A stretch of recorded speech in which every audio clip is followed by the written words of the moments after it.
Every Sunday morning, before we walked through those church doors, she made sure I was trembling beneath my long sleeves. To the congregation, she was a saint, but I knew the monster behind the hymn book. I thought I would carry that secret to my grave until the pastor stopped his sermon cold. He looked directly at our pew and announced that today, everyone needed to hear the truth. My name is Michelle McGee. At 32 years old, I am a senior risk management analyst for Veridian Crest Analytics, a firm that occupies the 45th floor of a glass tower 300 miles away from here. My professional life is constructed on a foundation of cold logic and probability. I assess threats for multi-million-dollar portfolios. I predict disasters before they manifest on a spreadsheet. I tell powerful men when their exposure is too high and when they need to cut their losses. I live in a world where emotions are considered variables to be eliminated, where every outcome can be hedged against if you just have enough data. But as I drove my rented sedan past the rusting welcome sign of Maple Ridge, I felt the carefully constructed architecture of my adult life beginning to buckle. The algorithm for survival in this town was something I had never quite mastered, no matter how many years I had spent away. The heater in the car was blasting, but I could not stop shivering. It was a Sunday morning in late November, and the sky was a flat, oppressive gray, the kind of color that promised snow but only delivered a biting, damp wind. My father was dead, Daniel McGee, the man who had raised me, ignored me, and eventually allowed me to be pushed out of my own home, had succumbed to a sudden stroke 3 days ago. That was the fact that pulled me back onto this cracked 2-lane highway. But as the steeple of New Hope Community Church rose above the bare tree line, it wasn't grief that gripped my chest. It was a visceral, suffocating panic. Then I heard it. The tolling bell. It rang out across the valley, a deep, resonant iron sound that vibrated through the steering wheel and into my bones. It dragged memories out of the dark, cobwebbed corners of my mind where I tried to keep them chained. Suddenly, I wasn't a successful woman in a cashmere coat. I was back in my childhood bedroom, smelling the cloying scent of cheap gardenia perfume bought from a drugstore discount bin. I could hear the terrifying, rhythmic scraping sound of velvet slippers dragging across hardwood floors at 6 a.m. That sound used to be my alarm clock, a signal that the inspection was about to begin. I pulled into the gravel parking lot. It was packed. My father had been a deacon, a pillar of the community, and his funeral service doubled as the regular Sunday worship. I parked between a rusted pickup truck and a pristine minivan that still had stick figure family decals on the rear window. I turned off the ignition and sat there for a moment, gripping the leather wheel until my knuckles turned white. I checked my reflection in the rearview mirror. My makeup was flawless, applied with the precision of armor. My eyes were dry. I took a breath, held it for 4 seconds, and exhaled for 4 seconds, a coping mechanism, a way to lower the heart rate. I stepped out of the car. The wind hit me instantly, carrying the scent of pine needles and damp earth, and there she was. Marjorie McGee stood at the top of the concrete steps leading to the double oak doors of the church. She looked like she had been carved out of marble and grief.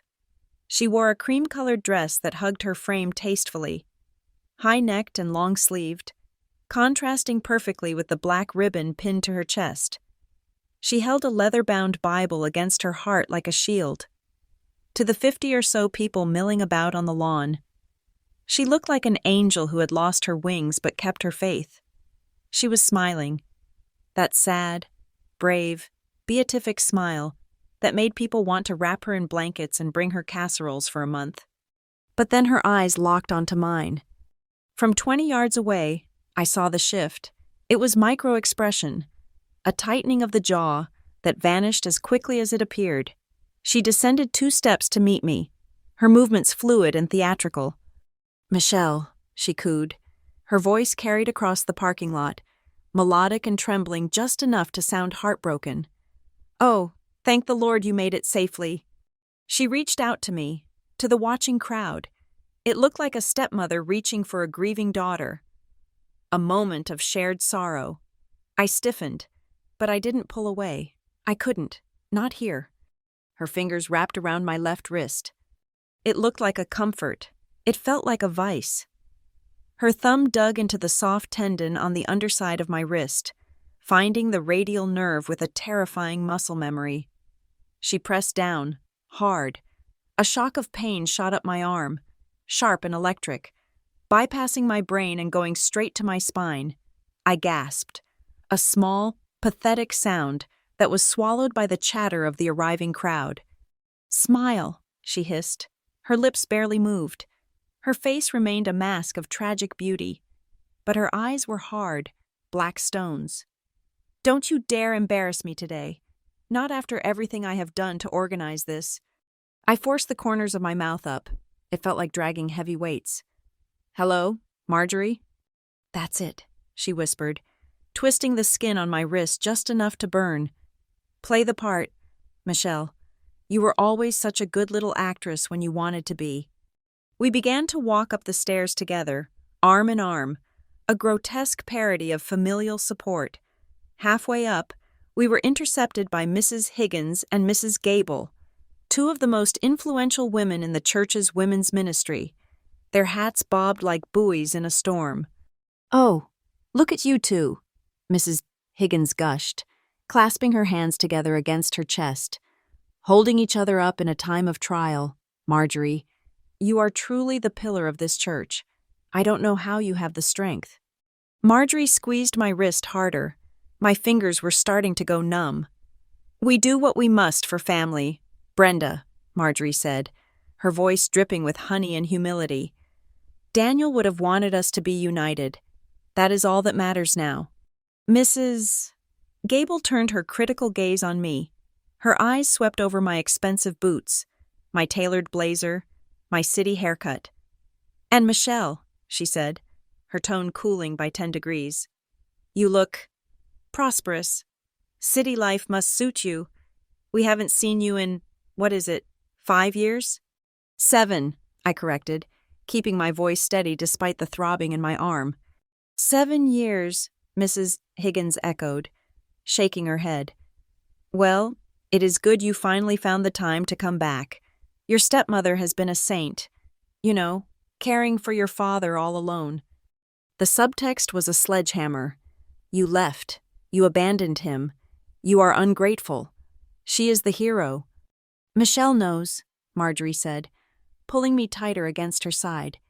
"She is here now. That is what counts." I tried to pull my arm back, just an inch, to relieve the pressure, but she held firm. That was when I saw him, Pastor Michael Ames.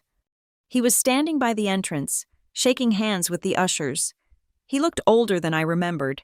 His hair was more gray than brown now, and his shoulders carried a heavy slump, as if the burdens of his congregation had physically settled there. His gaze drifted over the crowd, a practiced shepherd checking his flock, and then it landed on us. He froze. Pastor Ames saw Marjorie pulling me, not guiding me. He saw the way my body was angled away from her, the tension in my neck, the way my shoulders hunched, a defensive reflex I thought I had trained out of my posture years ago in corporate boardrooms. For a second, his professional, welcoming smile faltered. He looked at Marjorie's hand on my wrist, his eyes narrowing slightly. Then he looked at my face. I knew what he saw. He saw the panic. He saw the 19-year-old girl who used to cry in the bathroom stall. He saw the fear before I could mask it with my risk analyst composure. Marjorie sensed his attention. She immediately loosened her grip, turning it into a gentle pat, but she didn't let go. She steered me past the narthex, bypassing the sanctuary doors. "Where are we going?" I asked. "The preparation room," she said. "We need a moment to pray." She marched me into the small room near the choir loft, a space filled with choir robes and stacks of folding chairs. As soon as we were inside, she kicked the door shut with her heel. The mask dropped instantly. It was terrifying to watch. Her face didn't change shape, but the light left her eyes. The warmth evaporated. It was like looking at a shark that had just smelled blood. "Listen to me," she said, her voice dropping an octave, losing all its southern sweetness. "After the service, you are coming to the house. We are having a family meeting." I rubbed my wrist, trying to massage the feeling back into my fingers. I have a reservation at the Motel 6 on the highway. Marjorie, I'm not staying at the house. She stepped into my personal space. She smelled of peppermint and that old gardenia perfume, a scent that made my stomach turn. You will come to the house. The lawyer has papers ready. You will sign them. You will nod. And you will agree to the transfer of the estate. I haven't even seen the will, I said, my voice shaking slightly. I hated that shake. I negotiated million-dollar contracts, yet this woman could reduce me to a vibration. There is nothing to see, she snapped. Your father wanted me taken care of. If you make a scene, if you try to act smart with your fancy city degree, I will make sure every person in this building knows exactly what kind of ungrateful, prodigal daughter you really were. I will tell them about the drugs I found in your room when you were 18. I will tell them about the money you stole. I never took drugs, I said, the injustice rising in my throat like bile. And I never stole a dime. You planted those things. Truth is not what happened, Michelle, she smiled, cold and thin. Truth is what people believe, and in this town, I own the truth. I control the narrative here. Never forget that. She turned and checked her reflection in the small mirror on the wall, smoothing a stray hair. Now, fix your face. You look pale. She opened the door and swept out, instantly transforming back into the grieving widow as she greeted the choir director. I stood there for a moment in the silence of the coat room. I looked down at my wrist. 4 crescent-shaped indentations were deeply etched into my skin, already turning an angry red against the pale flesh. The circulation was returning with a painful prickle. I hurriedly pulled down the sleeve of my black blazer, tugging it all the way to my knuckles. I took a deep breath, composed my face into a mask of neutral grief, and walked out. Pastor Ames was walking past the hallway, heading toward the altar to begin the service. He stopped when he saw me. He was close enough to touch. He looked at my wrist, where I was gripping my sleeve, and then he looked up at my eyes. "Michelle?" he asked softly. There was something new in his voice. Confusion, concern. I didn't answer. I couldn't trust my voice not to break. I just nodded once and walked past him. The piano intro to "Great is Thy Faithfulness" began to play, filling the sanctuary. I walked down the center aisle. It felt like walking the plank. Heads turned. Whispers rippled through the pews like wind through dry wheat. There she is, the daughter who left. Poor Marjorie. I slid into the second pew, the family pew. Marjorie was already there, her head bowed in ostentatious prayer. She sensed my presence and patted the velvet cushion next to her. I sat down. The air smelled of old hymnals, dust, and her perfume. She leaned over, pretending to adjust the collar of my blazer, a loving maternal gesture for the audience behind us. Her breath was warm and moist against my ear. "The house, the insurance money, the farm, everything," she whispered, the words slicing into me like a razor blade. "It is all in my hands. You are just a guest at my funeral for your father. Do not forget your place." I sat staring forward at the simple wooden cross hanging above the baptistry. 10 years ago, I would have been crying by now. 10 years ago, I would have been praying for God to open the floor and swallow me whole. I would have felt the crushing weight of her authority and believed that I deserved it. But I wasn't 19 anymore. I wasn't the scared girl who ran away with a backpack and a bruised ego. I was a woman who analyzed catastrophic risk for a living. I understood leverage. I understood evidence. And as I sat there, feeling the throb in my wrist where her fingernails had broken the capillaries, a thought clarified in my mind, cold and sharp as a diamond. Lies only work in the dark, I thought. I looked at Marjorie's profile, watching a single, perfect tear slide down her cheek as the choir began to sing. She thought she was breaking the same little girl she used to torment on Sunday mornings. She thought this was just another round of her twisted game. But she had made a critical error in her calculation. She hadn't accounted for the variable of time. If she thought I was still that trembling teenager under her hand, she had calculated wrong. This time, I wasn't here to be the victim. I was the audit.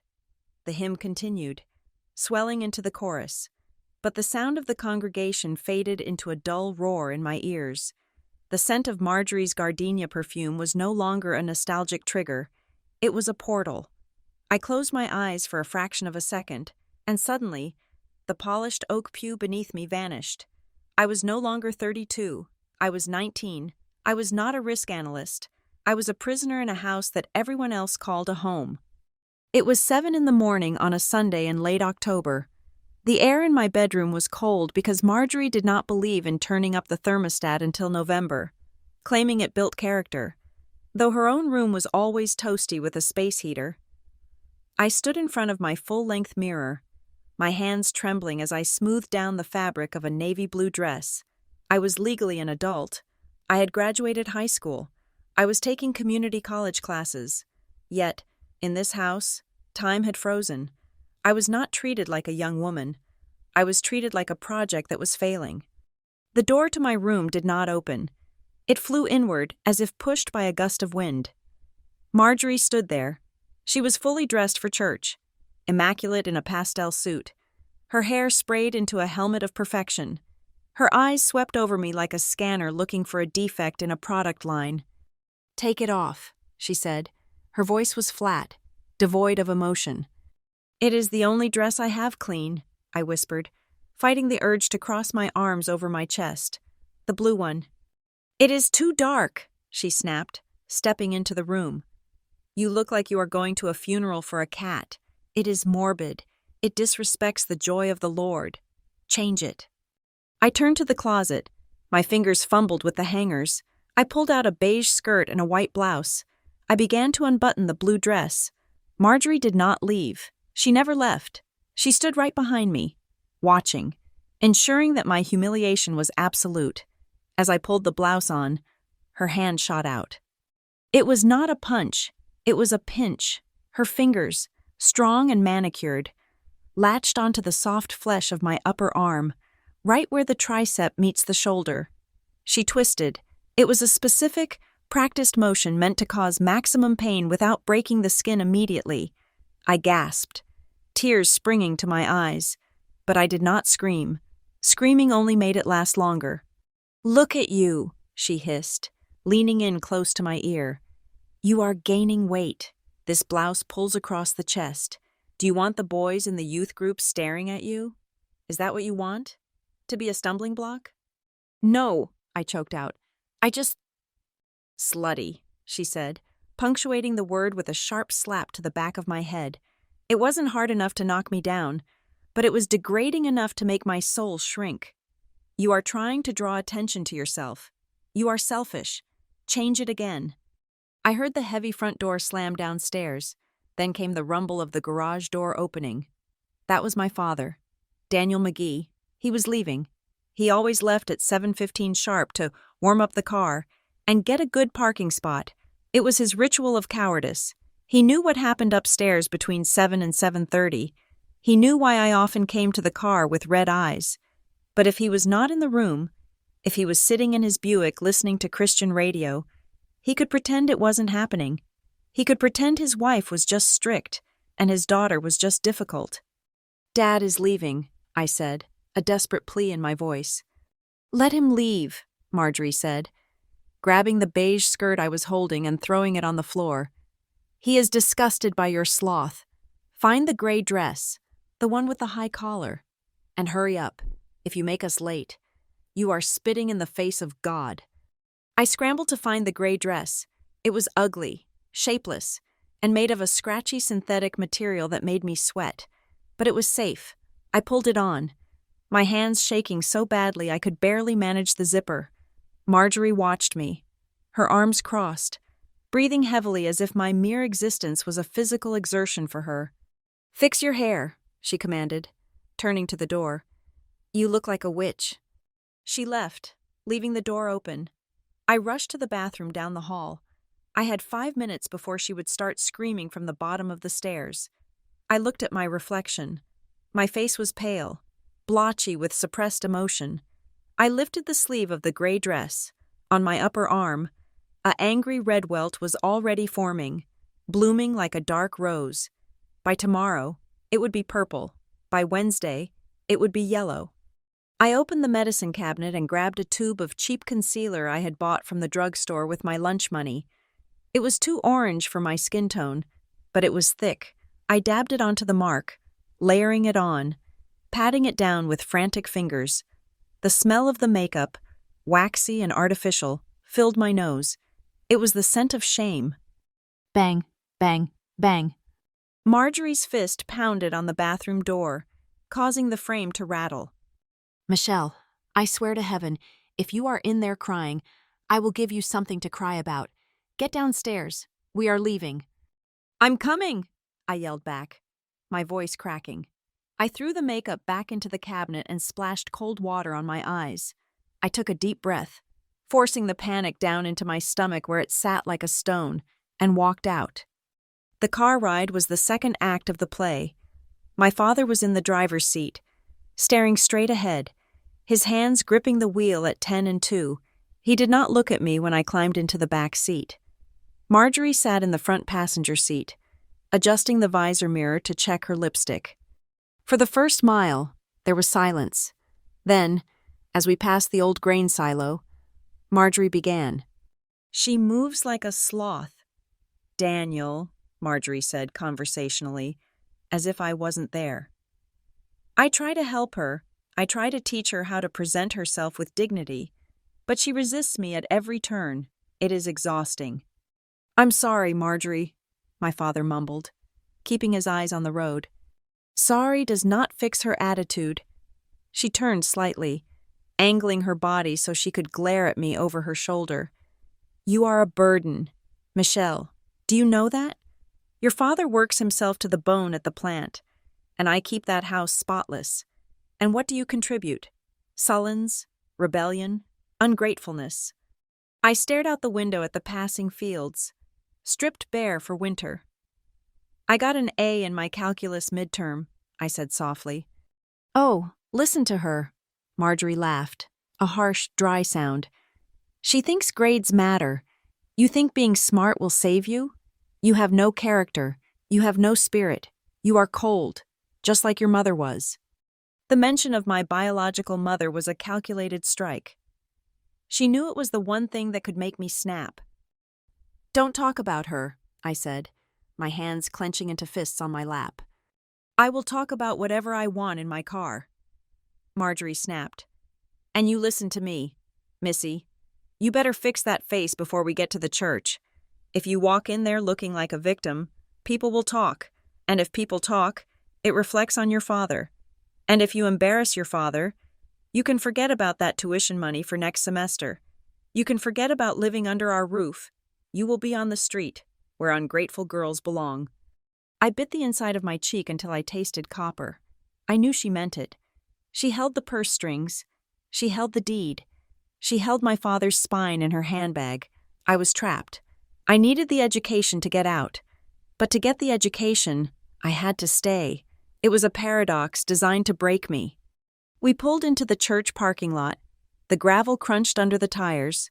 The transformation began instantly. Marjorie opened her door. She took a breath and seemed to inflate with Holy Spirit. Her shoulders relaxed. Her scowl dissolved into a serene, welcoming expression. She stepped out of the car and waved to the deacon parking his truck. Good morning, Brother Thomas. Isn't it a glorious day the Lord has made? She called out, her voice ringing with joy. I climbed out of the back seat, my legs feeling heavy. Marjorie waited for me. As soon as I was within reach, she linked her arm through mine. To anyone watching, it was a gesture of intimacy, a stepmother and daughter walking into the house of God together, but I felt the pressure of her arm against mine, clamping down on the exact spot she had pinched earlier. Smile, she whispered through her teeth, while waving at the choir director. Shoulders back, do not slouch. We walked up the steps. The hypocrisy was a physical weight, heavier than the blows. It was the way Mrs. Higgins hugged Marjorie and said, "You are such a blessing to that girl." While I stood there, mute and aching, it was the way people looked at me with pity, not for what I was enduring, but for what they thought I was putting Marjorie through. Pastor Ames was at the door, shaking hands.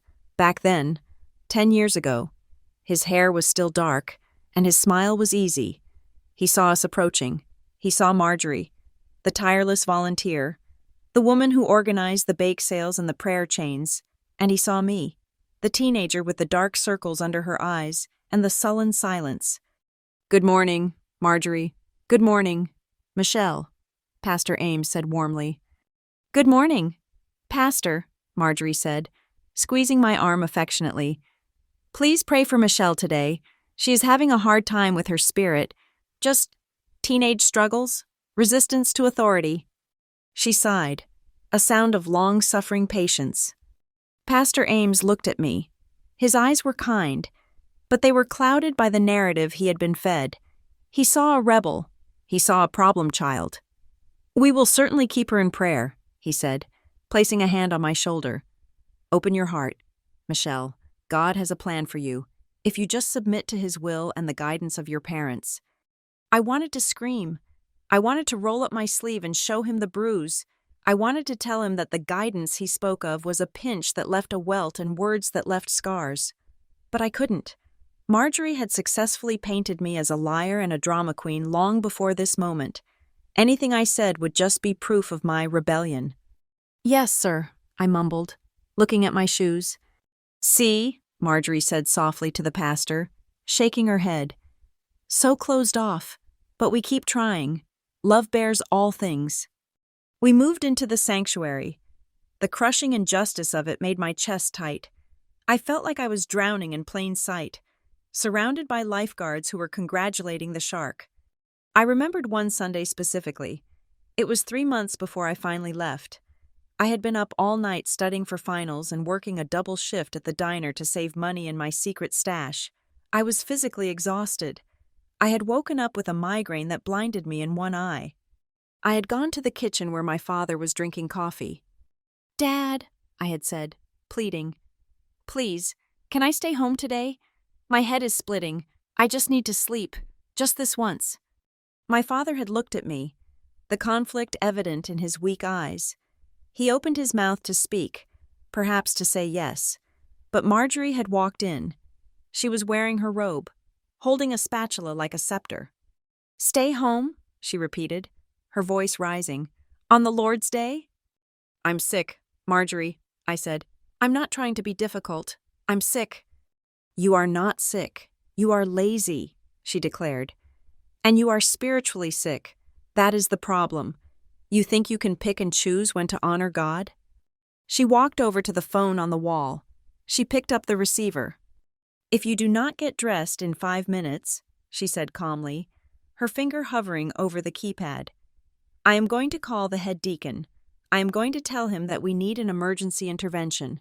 We will bring the elders here, to this house, right now, and we will have a special prayer session in the living room. I will tell them everything. Michelle, I will tell them about the boys I saw you looking at. I will tell them about the disrespect. We will lay hands on you and cast out this spirit of rebellion in front of everyone." I froze. The threat of public exposure, of having the entire church leadership in my living room, judging me, touching me, praying over me as if I were possessed, was more terrifying than the migraine. It was a violation I could not withstand. Marjorie knew my fear of public shame was my weakest point. "No," I whispered. "Don't call." "Then get dressed," she said, hanging up the phone with a satisfied click. "And wear the pink dress, the one your father likes." I sat in the pew, the light from the stained glass stabbing into my migraine, nausea rolling in my stomach. Now, in the memory, I was sitting there again. The service had started. We stood for the hymns. I held the hymnal, my knuckles white. Marjorie stood beside me, her soprano voice soaring above the congregation. Pure and beautiful, great is thy faithfulness. I looked at my father on the other side of her. He was singing too. His eyes closed. He looked peaceful. He looked like a man who had successfully outsourced his conscience. We sat down for the sermon. Pastor Ames took the pulpit. He opened his Bible to Colossians. "Today," he began, his voice echoing off the wooden beams, We are going to talk about the family. The family is the bedrock of faith, and the glue of the family is forgiveness. Children, obey your parents in everything, for this pleases the Lord. Fathers, do not embitter your children, or they will become discouraged. I sat there, 19 years old, feeling the throb in my arm where the concealer was hiding the truth. The irony was so sharp it felt like a physical object lodged in my throat. I was being told to obey the woman who tormented me. I was being told that my anger, my hurt, my desire to escape was a sin against God. Marjorie reached over and patted my hand. It was a performance for the people sitting behind us. She leaned in, her whisper barely audible over the pastor's voice. "Listen closely," she hissed. "He is talking to you." I stared at the cross at the front of the church. It was simple, wooden, unadorned. I wondered if God was actually in this building, or if he had left a long time ago, driven out by the perfume and the pretenses. I felt a coldness settle in my stomach. It wasn't fear anymore. It was something harder. It was the realization that no one was coming to save me. My father wouldn't. The pastor wouldn't. The church wouldn't. If I want to survive, I told myself, the words forming a vow in my mind, I have to leave, and I can never look back. The memory faded, dissolving into the gray light of the present day, but the sensation remained. The ghost of her fingers on my arm, the smell of the concealer, the suffocating weight of being silenced in a room full of people speaking about truth. I looked down at my hands in the present. They were steady, but the 19-year-old girl inside me was still screaming, and for the first time in 13 years, I allowed myself to hear her. I allowed myself to feel the anger I had suppressed with logic and distance. She had hurt that girl. She had hurt me, and she had done it all in the name of righteousness. I looked up at the pulpit where the older, grayer Pastor Ames now stood. The sermon was about to begin, but this time, I wasn't going to sit in silence and take the lesson. This time, I knew something they didn't. The lesson wasn't about obedience anymore. It was about reckoning. The final break happened on a Tuesday evening in late August, the air thick with humidity and the smell of overripe peaches rotting in the orchard. It was not a planned exit, but an eruption. 19 years of walking on eggshells ended when Marjorie swept Michelle's scholarship acceptance papers off the kitchen counter. They fluttered to the linoleum like wounded birds. Marjorie did not scream this time. Instead, her voice dropped to that terrifying serpentine whisper that was far worse than any shout. She declared that Michelle's desire to study economics in the city was not ambition, but vanity, a direct rebellion against the humble spirit God required of women. She pointed a trembling finger at the back door and said, with absolute, chilling clarity, that if Michelle walked out that door to pursue this selfish path, she should not expect to ever walk back in. Michelle looked at her father. Daniel was sitting at the small dining table, staring into his black coffee, his shoulders hunched as if expecting a blow. He did not look up. He did not speak. In that silence, the last tether snapped. Michelle packed a single duffel bag in 7 minutes.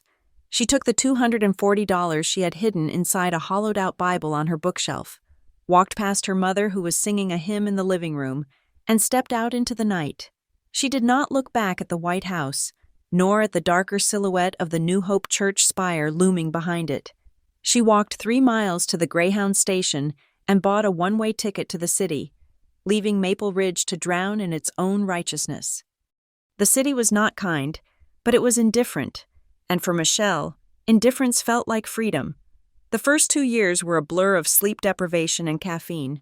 She rented a room the size of a closet in a basement apartment shared with 3 strangers, sleeping on a mattress that smelled of damp wool. She worked 2 jobs while attending university full-time, one shift at a 24-hour diner serving eggs to truck drivers at 3 a.m, and another filing paperwork at a logistics firm.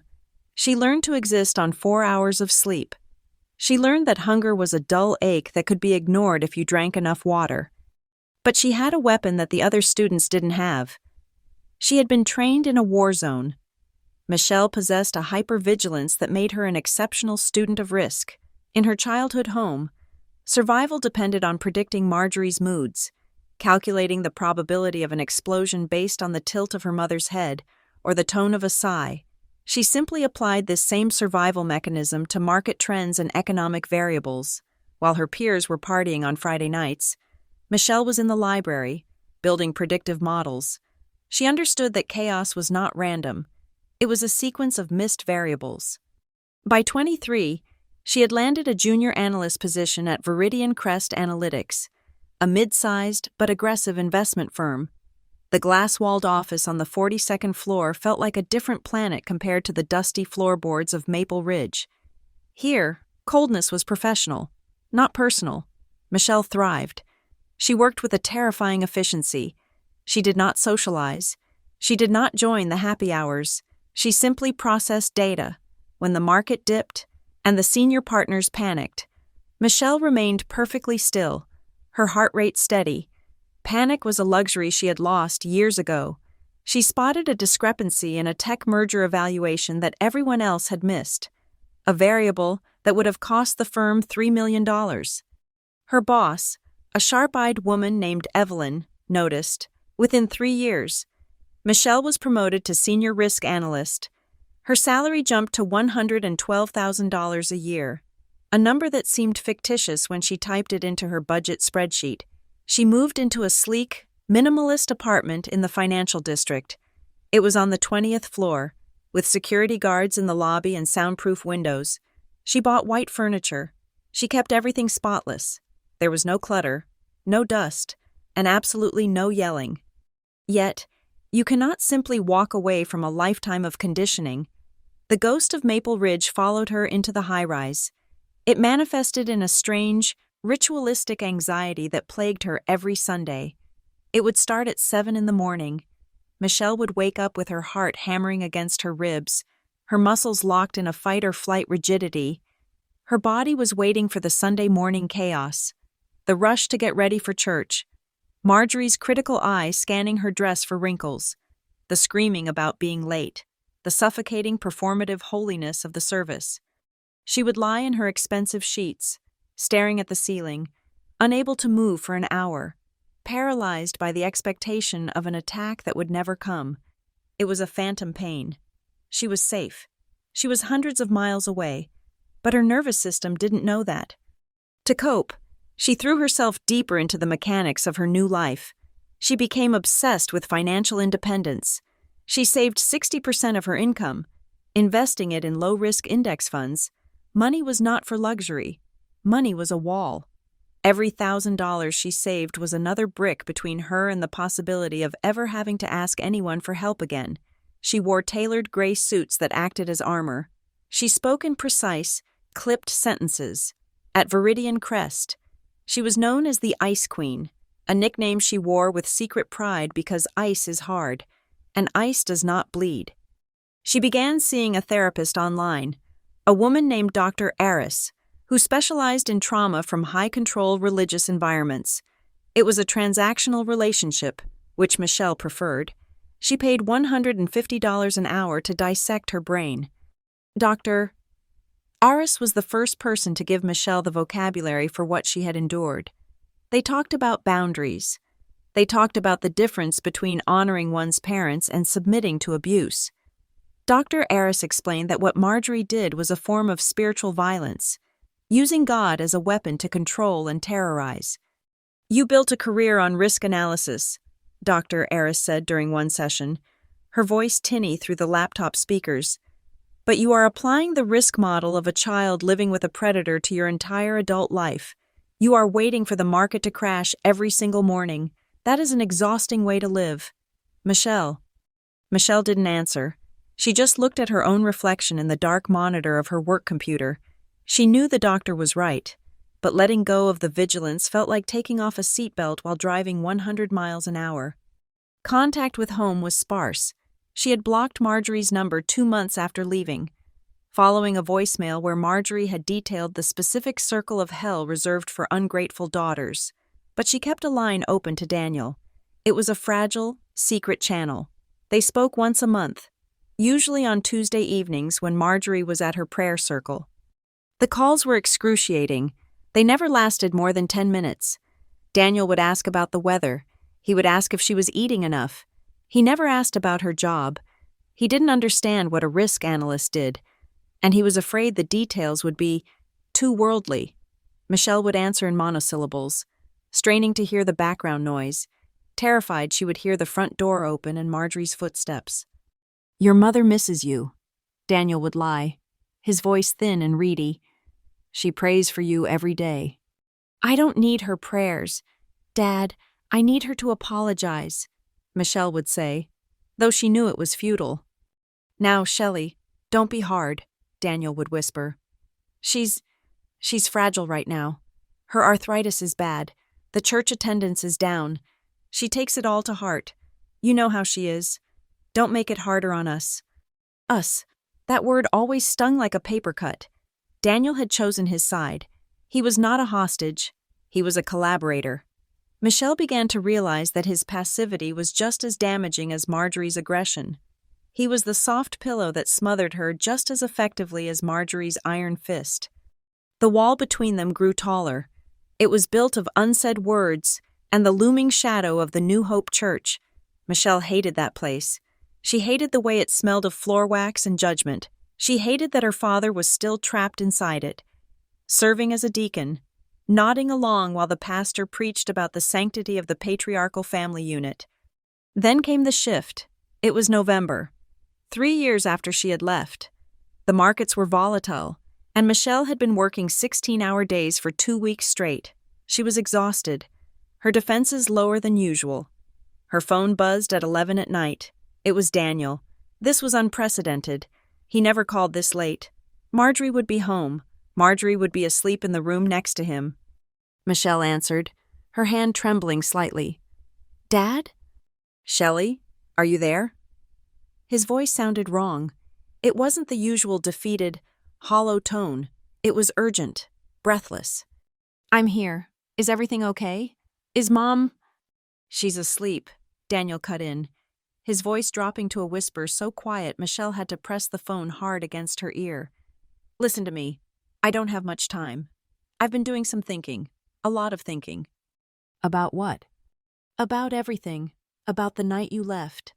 There was a pause, heavy with static. "I was a coward. Shelley, I watched you walk out that door and I sat in my chair and did nothing. I've been sitting in that chair for 30 years. Michelle felt a lump form in her throat, hot and painful. This was the conversation she had rehearsed in her head 1,000 times, the one she never thought would actually happen. "Why are you telling me this now?" "I found something," Daniel said. "In the attic, old papers, things from before the church, things Marjorie told me were destroyed." He stopped, and she could hear his jagged breathing. "I want to come see you, in the city." Michelle sat up straight on her white sofa. "You want to come here? Does she know?" "No," Daniel said firmly. "And she won't. I'm going to tell her I'm going to a men's retreat in Oak Haven for the weekend. I can take the bus. I can be there by Saturday afternoon. I need to show you this. I need to tell you the truth about us, about why we are the way we are." "What truth, Dad?" "Not on the phone," he said. "It's too much. Just, can I come? Will you see me?" "Yes," Michelle said, the single syllable falling out of her mouth before she could assess the risk. "Yes, come. I'll text you my address." "Okay, Saturday. I love you, Shelley." "I love you too, Dad." The line went dead. Michelle sat in the silence of her high-rise apartment, looking out at the grid of city lights. For the first time in years, the knot of anxiety in her chest loosened. He was coming. He was breaking the rules. He was finally standing up.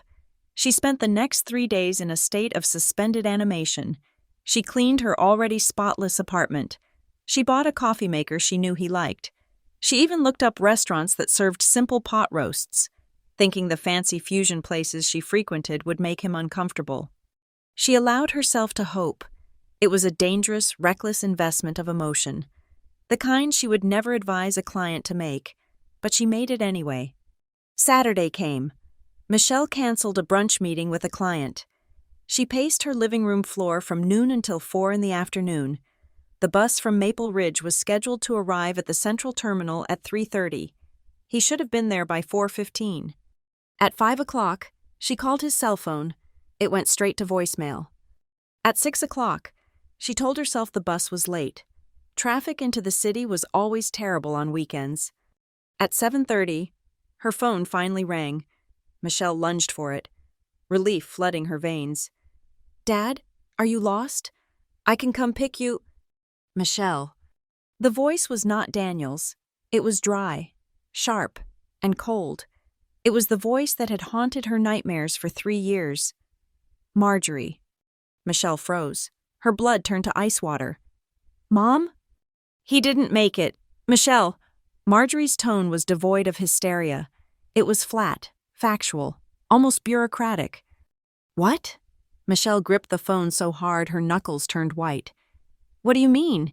He's on the bus. He's coming here." "He never got on the bus," Marjorie said. "He had a stroke, Michelle, right here in the kitchen, massive cerebral hemorrhage. The paramedics said he was gone before he hit the floor." The world tilted on its axis, the white furniture, the city view, the safety of the 20th floor. It all dissolved. "No," Michelle whispered. "No. I talked to him Tuesday. He was fine. He was coming to see me." "He was confused," Marjorie said, her voice gaining a sudden, steely strength. "He's been confused lately, talking nonsense. The doctor said that happens before an event like this. The pressure builds up." There was a pause, and then Marjorie delivered the final blow. "He shouldn't have been agitated. He was trying to sneak around. Michelle, the stress of lying, well, the Lord gives and the Lord takes away." Michelle couldn't breathe. The implication hung in the air like poison gas. "You killed him. You and your secrets killed him." "When?" Michelle choked out. "This morning," Marjorie said. "The funeral is Tuesday. Pastor Lewis will lead the service. I expect you will be too busy with your important city job to attend. It's probably for the best. We want a peaceful service." "He was coming to tell me something," Michelle said, her voice rising, cracking. "He found something in the attic. What was it?" Silence. Long, heavy silence. Then, Marjorie spoke, her voice dropping to that terrifying whisper. "There is nothing in the attic. Michelle, just old boxes and dust. Stop making up stories. Let your father rest in peace. Don't cause a scene now that he's gone." The line clicked. The dial tone hummed in Michelle's ear. A monotonous electronic scream. She stood in the center of her perfect, expensive life, holding the phone, realizing with a sick, sinking horror that she would never know what Daniel wanted to tell her. And beneath the grief, a darker, colder thought began to take root in her analytical mind. A stroke was convenient, a stroke was sudden, and Marjorie sounded far too calm for a grieving widow. The funeral was a masterpiece of performance art, starring Marjorie McGee as the grieving widow and featuring me as the silent, repentant prop. I stood in the front row of New Hope Community Church, wearing a black dress that cost more than most of the cars in the parking lot. The air was thick with the scent of lilies and floor wax, a combination that made my stomach turn. At the front of the sanctuary, my father's casket was closed, draped in a white cloth. Next to it stood a massive wreath of white roses and carnations, the largest arrangement in the room. A wide satin ribbon was draped across it, and in gold glitter glue, it read, "From Marjorie and Michelle, forever in our hearts." I stared at the ribbon. I had not ordered those flowers. I had not paid for them. I had not been asked. Marjorie had put my name on a display of grief I had no part in creating, binding us together publicly before I could say a word. It was a territorial marking. She was telling the town that we were a united front, which made any dissent from me look like a betrayal of a grieving mother. After the service, we stood in the reception hall. The ladies of the church had prepared a spread of ham sandwiches and potato salad. Marjorie held court near the coffee urn, dabbing her eyes with a lace handkerchief that remained suspiciously dry. "It is a miracle Michelle is here," I heard Marjorie say to Mrs. Gable, her voice pitched just loud enough to carry to the surrounding circle. "She ran away so young. You know, abandoned us for the city. But Daniel and I, we just kept praying. We kept the door open. We knew the Lord would bring her back when she was ready to make amends. Mrs. Gable looked at me with a mixture of pity and judgment. You are a saint, Marjorie, keeping the peace after she broke his heart like that. I stood 10 feet away, holding a styrofoam cup of lukewarm coffee. My hand shook, spilling a drop onto my wrist. Broke his heart. The narrative was already set in concrete. I was the prodigal daughter who had returned only because the father was dead, while Marjorie was the martyr who had endured my rebellion. If I spoke up now, if I screamed that she was a liar, I would only look like the unstable, angry child she had described for a decade. The reading of the will took place 2 hours later in the lawyer's office on Main Street. The office smelled of old paper and dust. The lawyer, Mr. Henderson, was a man I remembered from my childhood. He had aged poorly, his face sagging with the weight of too many secrets kept for too many small-town clients. Marjorie sat in the leather chair opposite his desk, her posture upright, her hands folded over her purse. I sat in the chair next to her, keeping a foot of distance between us. Mr. Henderson cleared his throat and adjusted his spectacles. He did not look at me. He looked strictly at the document in his hands. Daniel McGee, being of sound mind and body, he began, reading the standard boilerplate text. I tuned it out, waiting for the substance. To my beloved wife, Marjorie McGee, I leave the house at 42 Elm Street, the adjoining 10 acres of farmland, and the entirety of my savings account at Maple Ridge Community Bank. I expected that. The house was marital property. Regarding the life insurance policy, Mr. Henderson continued, his voice wavering slightly. Policy number 45920 with State Farm. The sole beneficiary is named as Marjorie McGee. I sat up straighter. What is the value of the policy? Mr. Henderson hesitated. He glanced at Marjorie, who offered him a small, encouraging nod. The total payout is $750,000. Mr. Henderson said. The room went silent. I felt the blood drain from my face. $750,000? That is impossible. Dad told me years ago he had a policy for $50,000 to cover funeral expenses. Where did that money come from? He increased his coverage 6 years ago, Marjorie said softly. She turned to me, her eyes wide and innocent. He wanted to make sure I was taken care of. Michelle, he knew he was getting older. He worried about the farm upkeep. $750,000 is not for farm upkeep, I said, my voice hard. That is a fortune in this town, and he left nothing to me? No specific bequest? There is a clause, Mr. Henderson said quickly, pointing to a paragraph at the bottom of the page. It says here, I trust my wife, Marjorie, to administer these assets for the benefit of the family and to provide for my daughter, Michelle, should she ever find herself in true need and returns to the family fold. I laughed. It was a sharp, bitter sound that made Mr. Henderson flinch. In true need? Returns to the fold? That is not a bequest. Mr. Henderson, that is a leash. That gives her total discretion to decide if I am worthy of a penny. Daniel knew you were independent. Michelle, Marjorie said, reaching out to touch my arm. I pulled away before she could make contact. He was so proud of your city job. He knew you didn't need the money, but he wanted to make sure that if you ever failed, if you ever needed to come home, I would have the means to take care of you, just like I always have. He told me on the phone he wanted to talk about the will, I said, looking directly at the lawyer.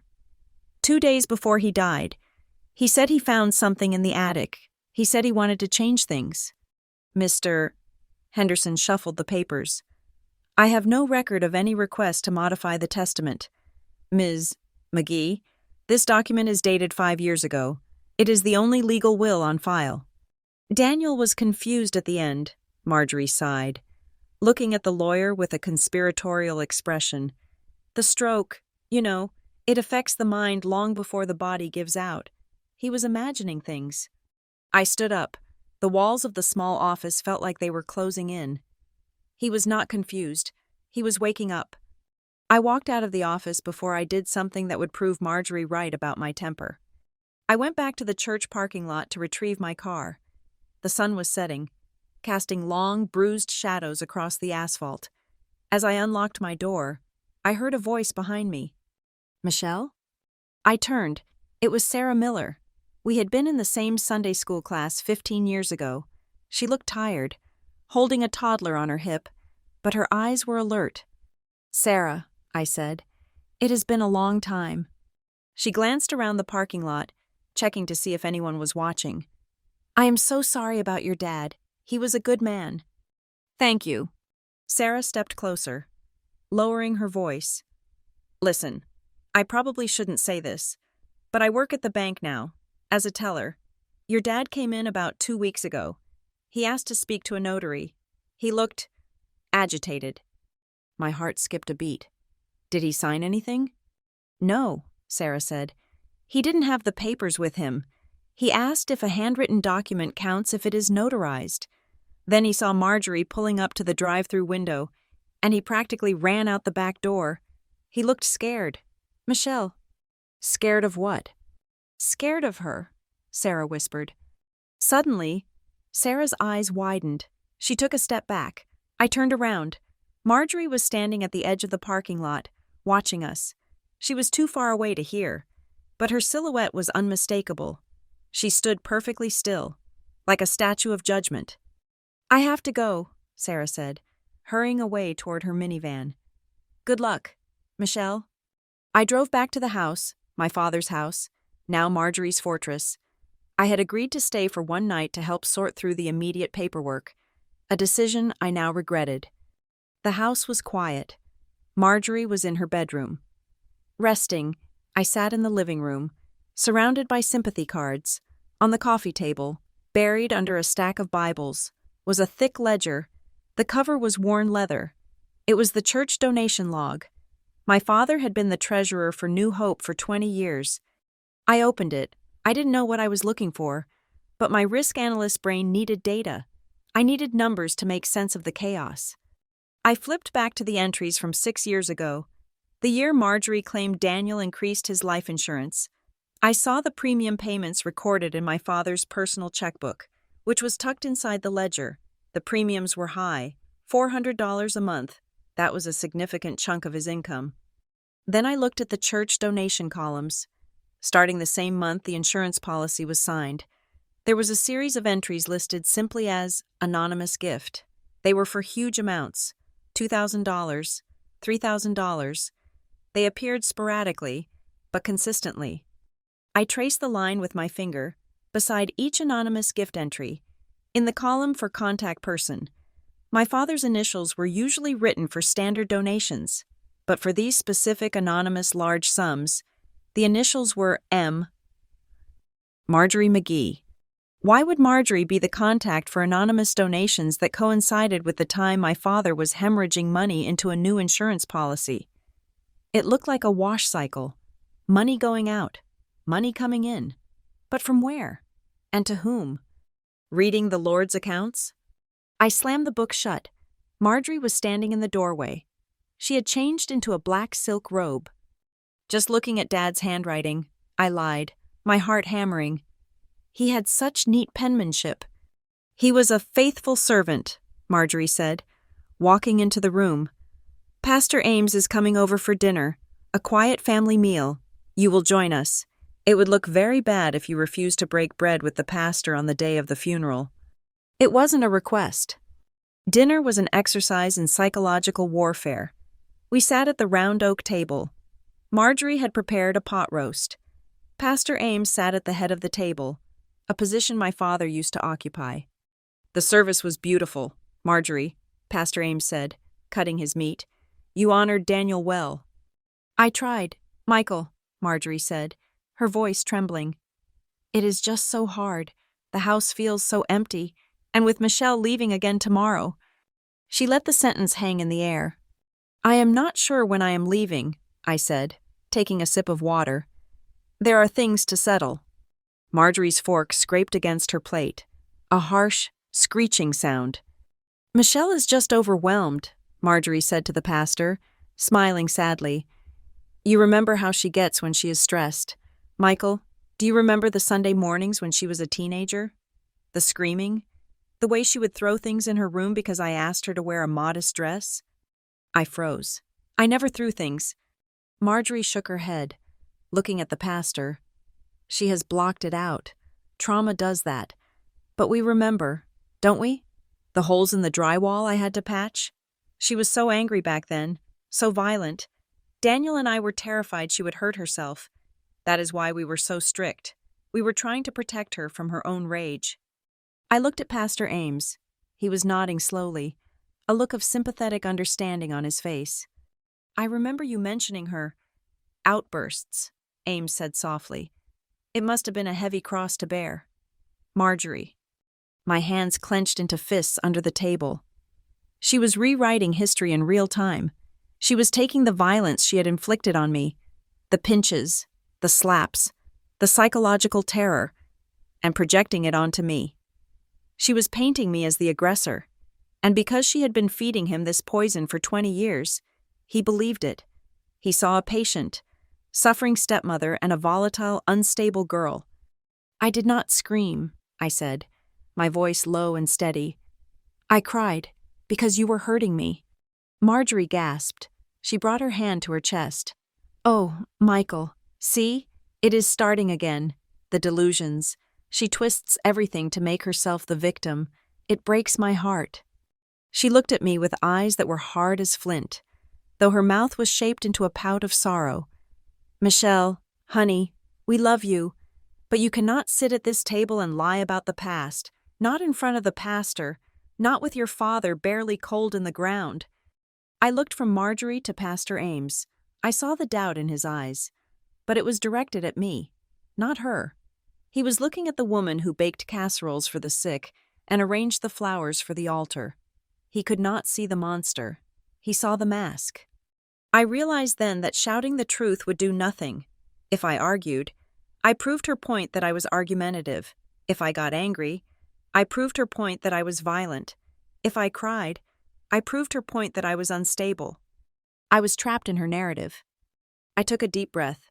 I picked up my fork and took a bite of the pot roast. It tasted like ash. You are right, Marjorie, I said, my voice devoid of emotion. I am tired. It has been a long day. Marjorie smiled. It was a victory smile. Eat, darling. You need your strength. I chewed slowly. My mind was racing. The insurance money, the anonymous donations, the handwritten will Sarah mentioned, the fear in my father's eyes that Sarah had described. Marjorie had won the battle for the pastor's perception tonight. She had the town, she had the church, and she had the $750,000. But she had made one mistake. She had shown me the ledger. She thought she was burying me under the weight of her reputation, but she didn't know that I dug up facts for a living. I wasn't going to fight her with memories or emotions. I was going to fight her with math. And math does not care how many pot roasts you bake for the church. As I swallowed the food, I looked at the grandfather clock in the corner. It was 8:15. I had 12 hours before the bank opened. I wasn't leaving Maple Ridge tomorrow. I was just getting started. Pastor Michael Ames sat in his office on Tuesday morning, the silence of the empty church pressing against his eardrums. The funeral flowers had been cleared away, leaving only the lingering, cloying scent of lilies and the faint chemical smell of floor wax. On his mahogany desk, a stack of sermon notes for the upcoming Sunday sat untouched. The title he had typed out 2 days ago was The Virtue of a Godly Home. Now, staring at those words, he felt a strange, cold knot of unease tightening in his stomach. For 20 years, Michael had shepherded the flock at New Hope Community Church. He prided himself on knowing the hearts of his congregation. He knew who was struggling with addiction, whose marriage was hanging by a thread, and who was grieving in silence. But for the last 48 hours, ever since the McGee funeral, Michael had been plagued by a sensation he could not quite name. It was like walking through a room you had known your entire life, only to realize that the furniture had been shifted 2 inches to the left. Everything looked the same, but the geometry was wrong. He leaned back in his leather chair and closed his eyes. His mind drifted back over the years, replaying the hundreds of conversations he had shared with Marjorie McGee. She was the first one at the church on Sunday mornings, usually arriving at 7:30 to start the coffee urns and arrange the bulletins. She was the picture of service. He remembered how she would sigh, a sound of heavy, maternal burden, as she poured him a cup of coffee in the kitchenette years ago. "It is just so hard, Pastor," she would say, her voice lowered to a confidential whisper. Michelle was up all night again, screaming, throwing things. Daniel is at his wit's end. We try to discipline her, to guide her with scripture, but she has such a spirit of rebellion. Please, just pray for her soul, and pray for my patience. Michael had prayed. He had prayed fervently for the troubled, violent teenager that Marjorie described. He had looked at Michelle sitting in the pew, sullen, silent, eyes downcast, and he had seen exactly what Marjorie wanted him to see: a girl rejecting the love of a saintly stepmother. But memory is a tricky thing. Once you pull a single loose thread, the whole tapestry begins to unravel. The thread had been pulled at the dinner table the previous night. Michael opened his eyes and stared at the wooden cross hanging on the opposite wall. He replayed the moment. Michelle had questioned the logic of the life insurance policy. It was a reasonable question. $750,000 was a staggering sum for a man like Daniel, who counted every penny of the church budget. When Michelle had pressed for an answer, Marjorie had reached out to touch her. To the casual observer, it was a comforting gesture, a mother soothing a distraught child. But Michael was sitting 3 feet away. He saw the angle of Marjorie's hand. He saw the way her thumb dug into the soft flesh of Michelle's inner wrist. It wasn't a pat, it was a clamp. He saw Michelle's jaw tighten, a micro flinch of pain that she suppressed instantly, and he saw Marjorie's knuckles turn white. You do not comfort someone with white knuckles, you control them. Michael stood up and walked to the window overlooking the parking lot. The image of Michelle from the following Sunday morning, yesterday, flashed in his mind. He had stepped out the side door to get some fresh air before the service. He had seen Michelle standing alone near the azalea bushes at the far edge of the portico. She wasn't smoking. She wasn't on her phone. She was gripping the railing with both hands, her head bowed, her chest heaving and short. Sharp gasps. It was a panic attack. He had seen them before in soldiers returning from war and in widows receiving bad news. It was a visceral, physical fight for air. He had turned to go help her, but the door behind him had opened. Marjorie walked out, holding a stack of hymnals. "Oh, don't worry about her, Michael," Marjorie had said, waving a dismissive hand toward the trembling figure of her stepdaughter. "She is just being dramatic. Michelle has always been overly sensitive. She likes to make a scene to get attention before the service. It is best to ignore it. If we indulge her, it only feeds the behavior." Michael had hesitated. He had trusted Marjorie. He had stayed on the porch. He had let Michelle struggle for breath alone because he believed the woman who baked the communion bread. Now shame washed over him, hot and prickly. There was a knock on his office door. "Come in," Michael said, turning away from the window. It was Jason, the 19-year-old drummer for the worship band. He was a good kid, observant, though he usually kept to himself. He stood in the doorway, shifting his weight from one foot to the other, twisting his drumsticks in his hands. "Pastor Mike," Jason said, "do you have a minute?" "Of course, Jason. What's on your mind?" Jason stepped in and closed the door. He didn't sit down. "I feel weird saying this. Like, maybe it's none of my business, but it's bugging me." "Go on." "It's about Mrs. McGee," Jason said, looking at the floor. "Marjorie." Michael felt a chill run down his spine. "What about her?" "Well," Jason started, taking a deep breath. "Last week, before the funeral service, I was out back, loading my gear in through the side entrance. The acoustic padding in the van is pretty thick, so I don't think they heard me, but I saw Marjorie and Michelle in the parking lot." "And?" "Marjorie was screaming," Jason said, looking up, his eyes wide. "I mean, Not loud screaming, it was that scary, quiet kind. She had Michelle backed up against her car. She was grabbing her arm, shaking her. She looked, I don't know, past her. She looked hateful. And then, as soon as Mrs. Gable walked around the corner, Marjorie just changed. Snap. Just like that. She was hugging Michelle. It was like watching an actor switch characters.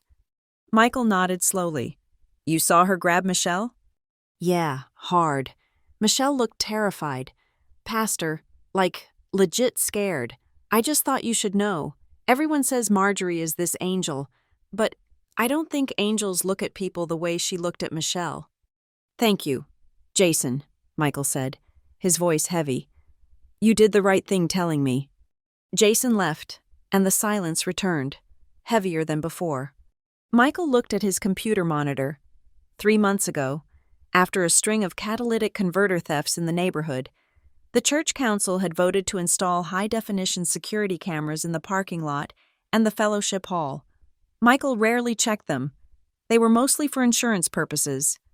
He sat down and logged into the security system. He typed in the date of the funeral. He scrolled the timeline to 45 minutes before the service. There.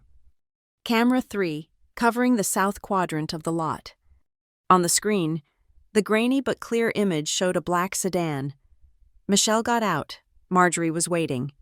The interaction played out in silence, which somehow made it more horrifying. Michael watched as Marjorie approached Michelle. He zoomed in. The pixelated image confirmed Jason's account and his own suspicion. Marjorie didn't embrace her stepdaughter. She lunged. She grabbed Michelle's wrist and yanked her forward, off balance. He watched Marjorie's face, even in black and white. The aggression was palpable. She was leaning in, her face inches from Michelle's, her mouth moving in rapid fire, aggressive motions. Michelle was shrinking back, her body language screaming defensive surrender. Then, 2 other women appeared at the bottom of the frame. The transformation was instantaneous. Marjorie released the wrist, smoothed her own dress, and arranged her face into a smile. She looped her arm through Michelle's, the same arm she had just been twisting, and led her toward the church like a prize. Michael paused the video. He stared at the freeze frame of Marjorie's face right before the other women arrived. It was a snarl, a predatory, vicious snarl that belonged to a wolf, not a shepherd. God forgive me, Michael whispered. He had been watching this dynamic for 15 years, and he had been looking at it upside down. He had interpreted Michelle's silence as sullenness, when it was actually fear. He had interpreted Marjorie's hovering as concern, when it was actually control. He closed the browser window and opened the digital accounting software for the church. Michelle's question about the money had triggered another memory. Daniel McGee had been a meticulous treasurer. He believed in transparency. Every dollar was accounted for. But over the last 6 years, Michael recalled seeing reports of anonymous donations that helped cover the building fund shortfalls. He had always assumed they were from Daniel himself, who was too humble to take credit. Michael pulled up the donation records. He filtered for anonymous. There were dozens of entries, $5,000 here, $3,000 there, totaling nearly $60,000 over 5 years. He clicked on the details of the first transaction.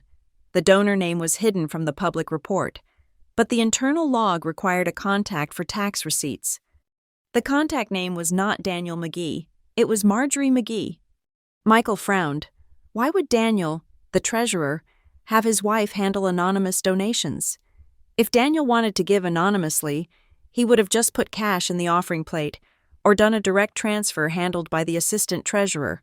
Using Marjorie as the intermediary was odd. He looked at the dates.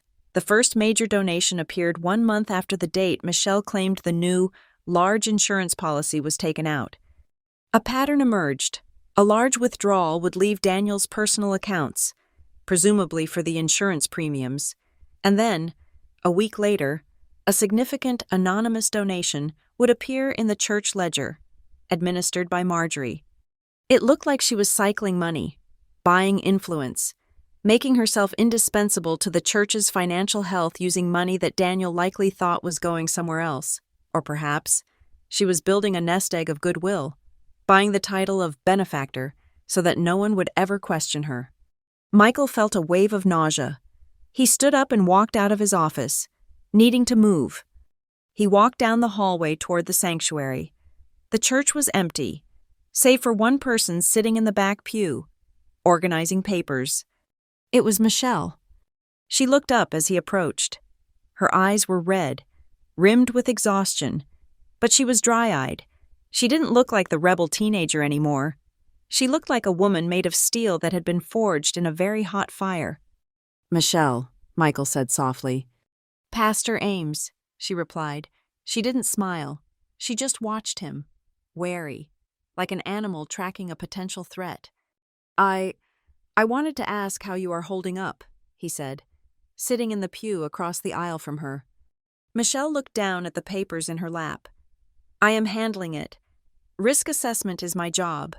Pastor, I am just calculating the damages. You seem," Michael searched for the word, "different than I remember." Michelle looked at him then. Her gaze was direct, piercing. "I am not 19 anymore. Pastor, I stopped being afraid of the dark a long time ago. Now I just turn on the lights." "I saw you yesterday morning," Michael said, his voice dropping. "On the steps. I should have come out." "Yes," Michelle said. "You should have. But Marjorie told you I was just being dramatic, didn't she?" "It wasn't a question. It was a statement of fact." Michael nodded. "Yes, she did."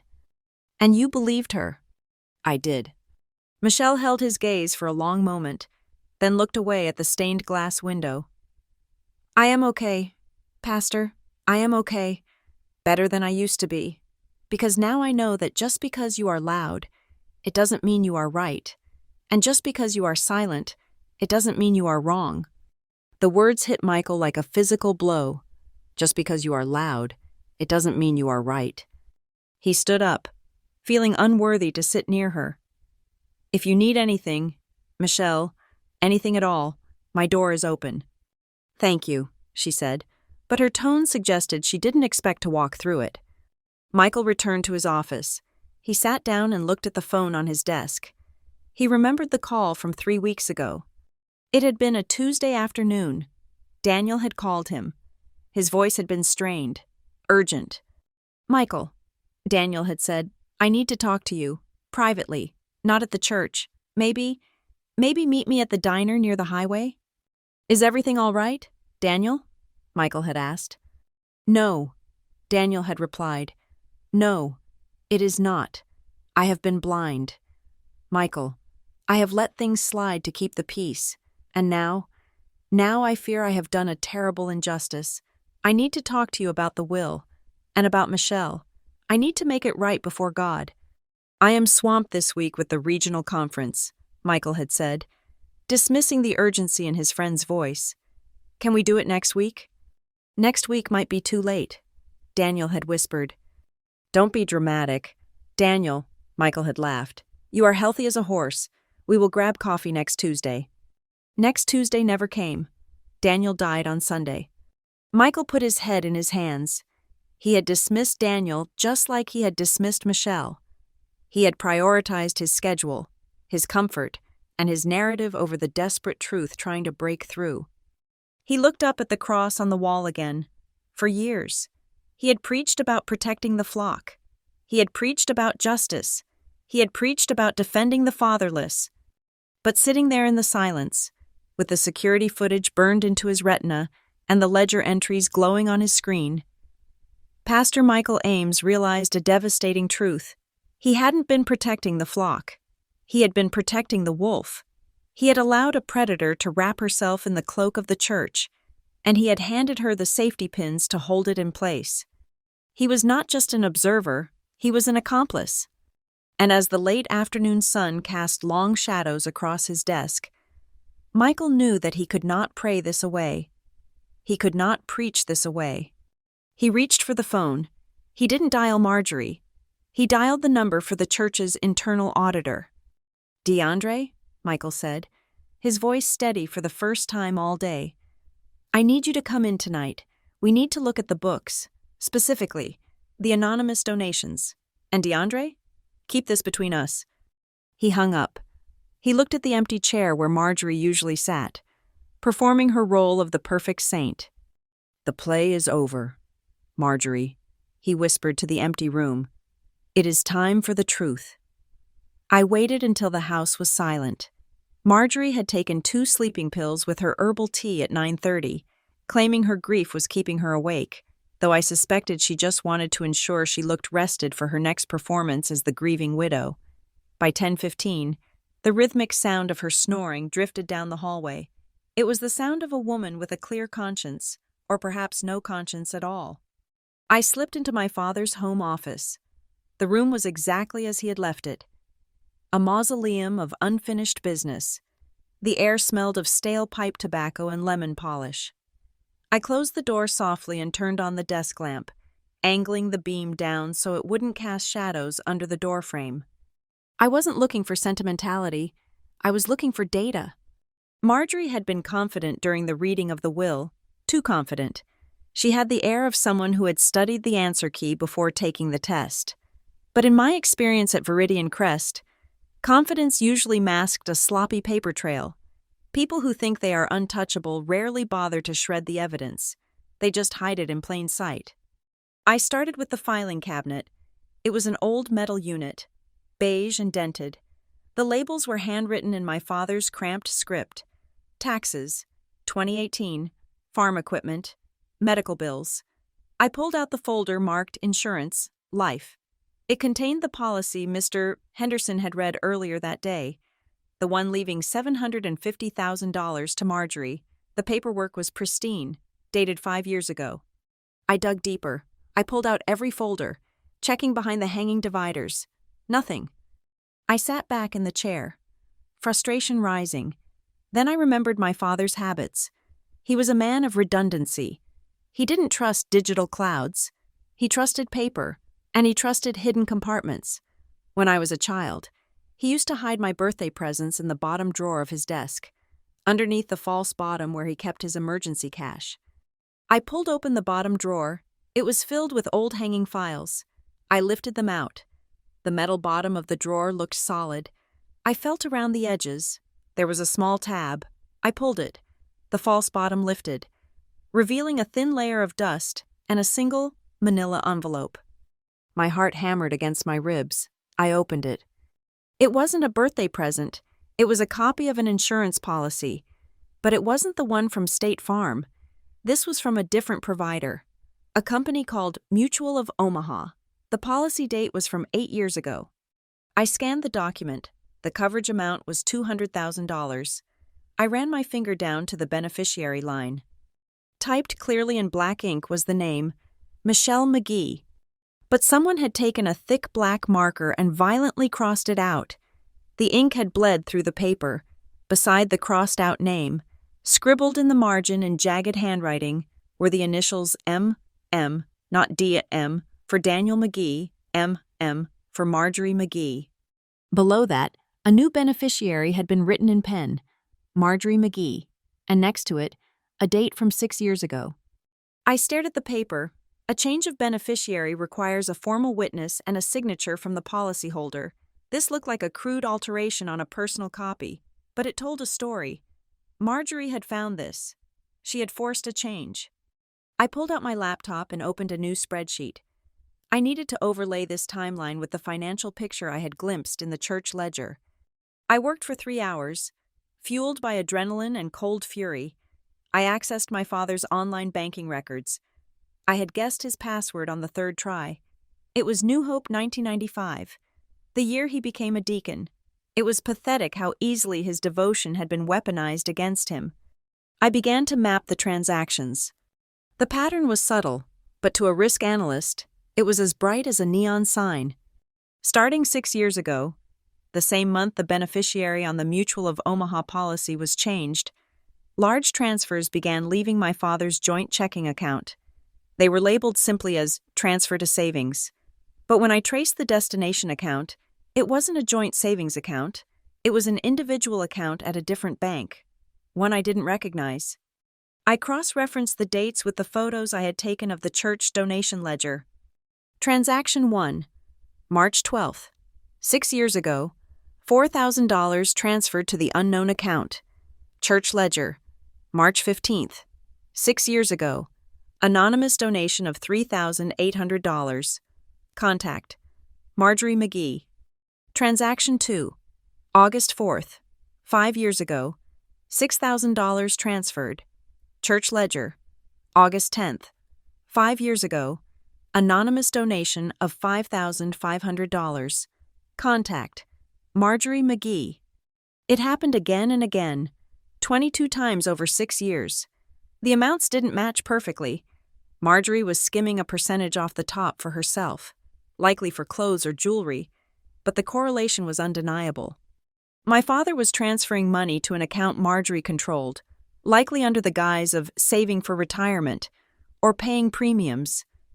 Marjorie was then taking that money, funneling it into the church under the guise of anonymous donations, and listing herself as the contact.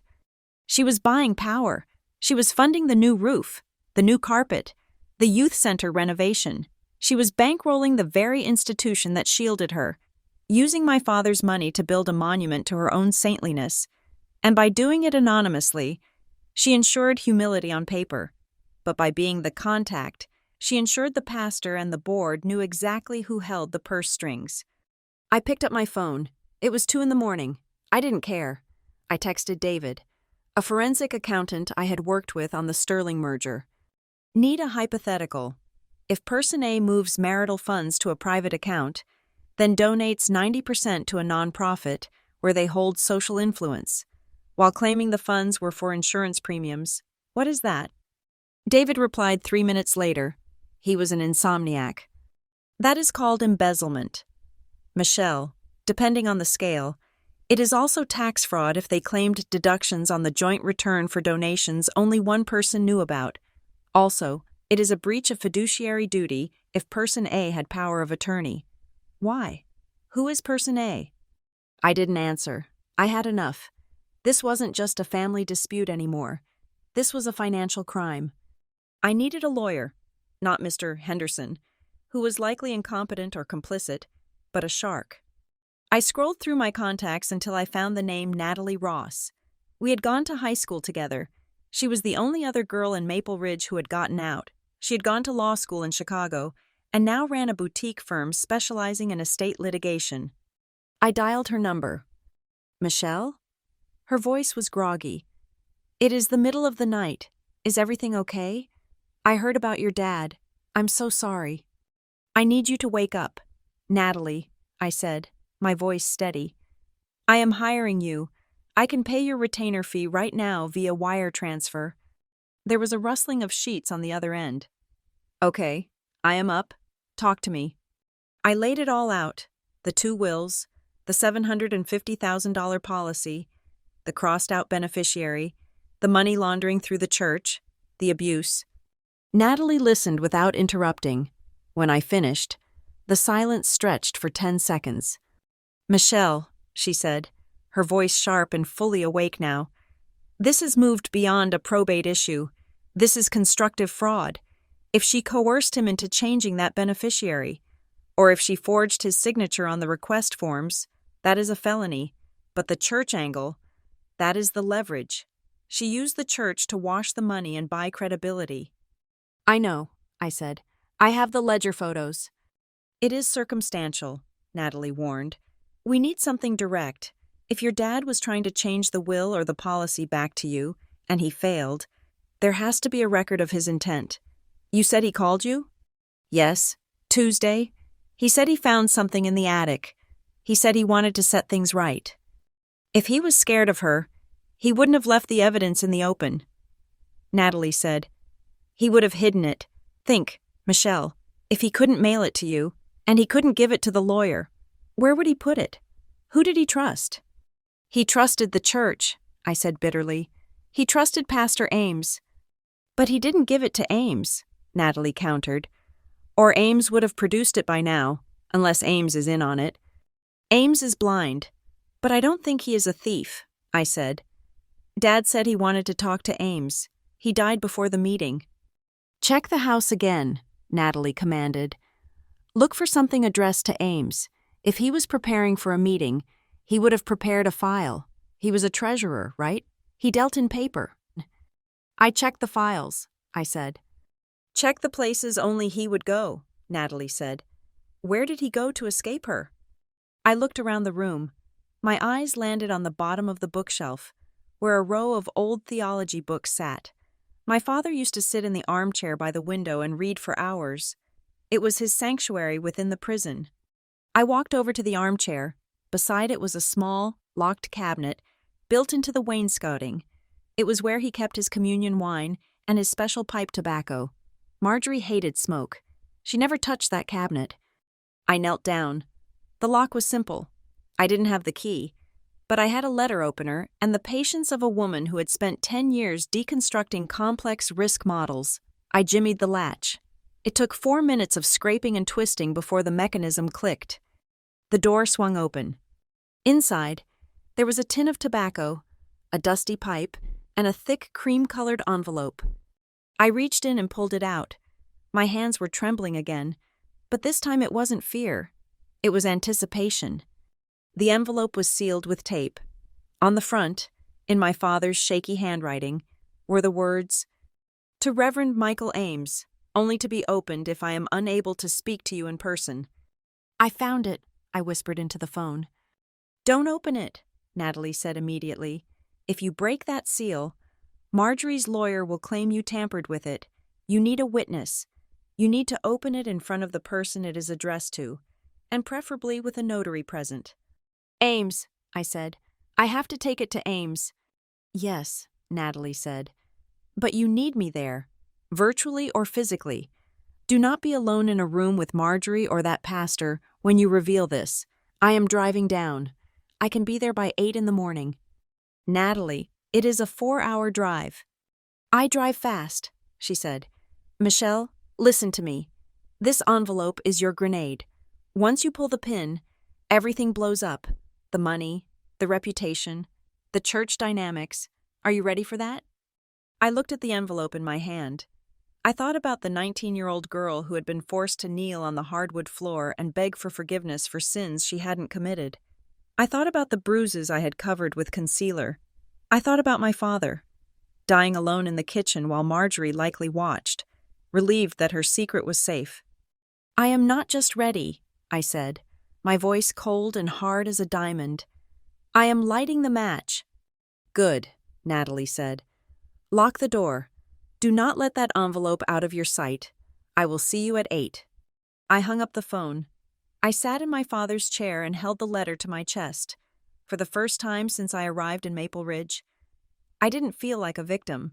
I felt like the executioner. I looked at the clock. 3:15 in the morning.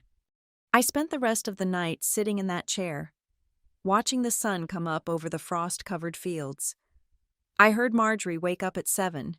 I heard her footsteps overhead. I heard the shower run. I heard her humming a hymn, Blessed Assurance, as she came down the stairs to make coffee.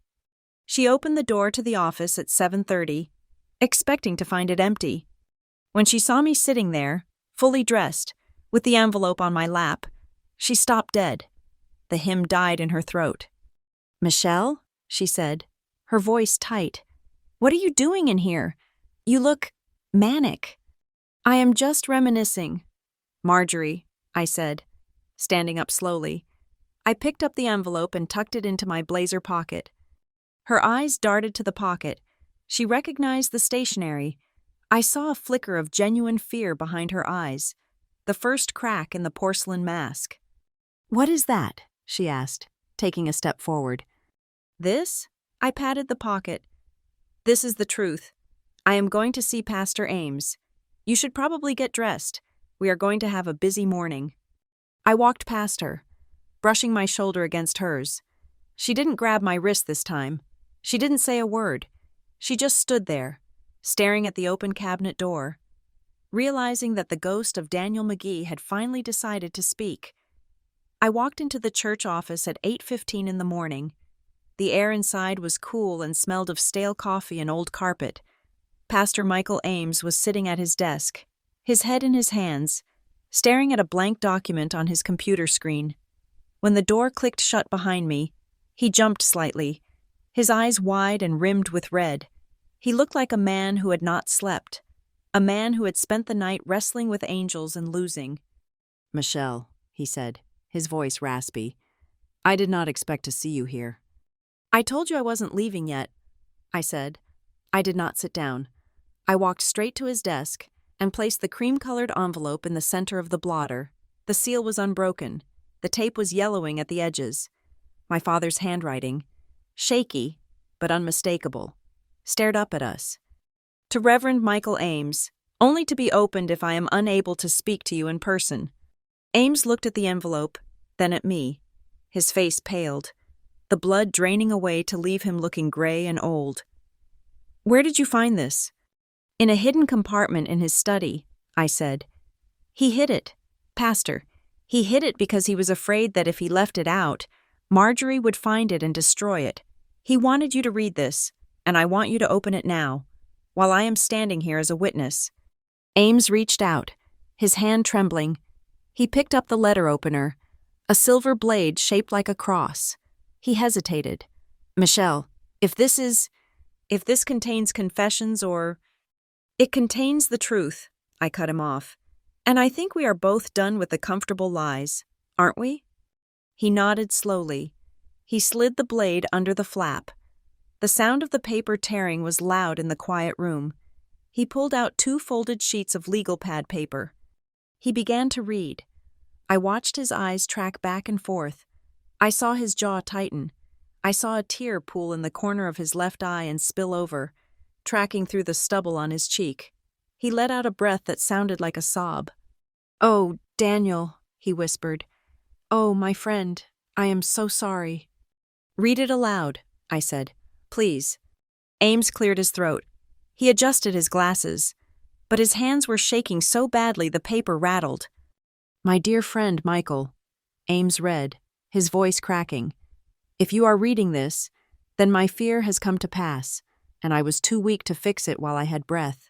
I have failed my daughter, and I have failed my own conscience. For years, I have allowed Marjorie to rule this house with a rod of iron, disguised as righteousness. I told myself I was keeping the peace. I told myself she was just zealous, but I know now it is not zeal. It is control. She has taken over the finances. She has isolated me from Michelle, and now I fear she is maneuvering to cut Michelle out of her inheritance entirely." Ames paused, wiping his eyes. He looked up at me, shame written in every line of his face. He knew, and he felt he couldn't tell me. "Keep reading," I said.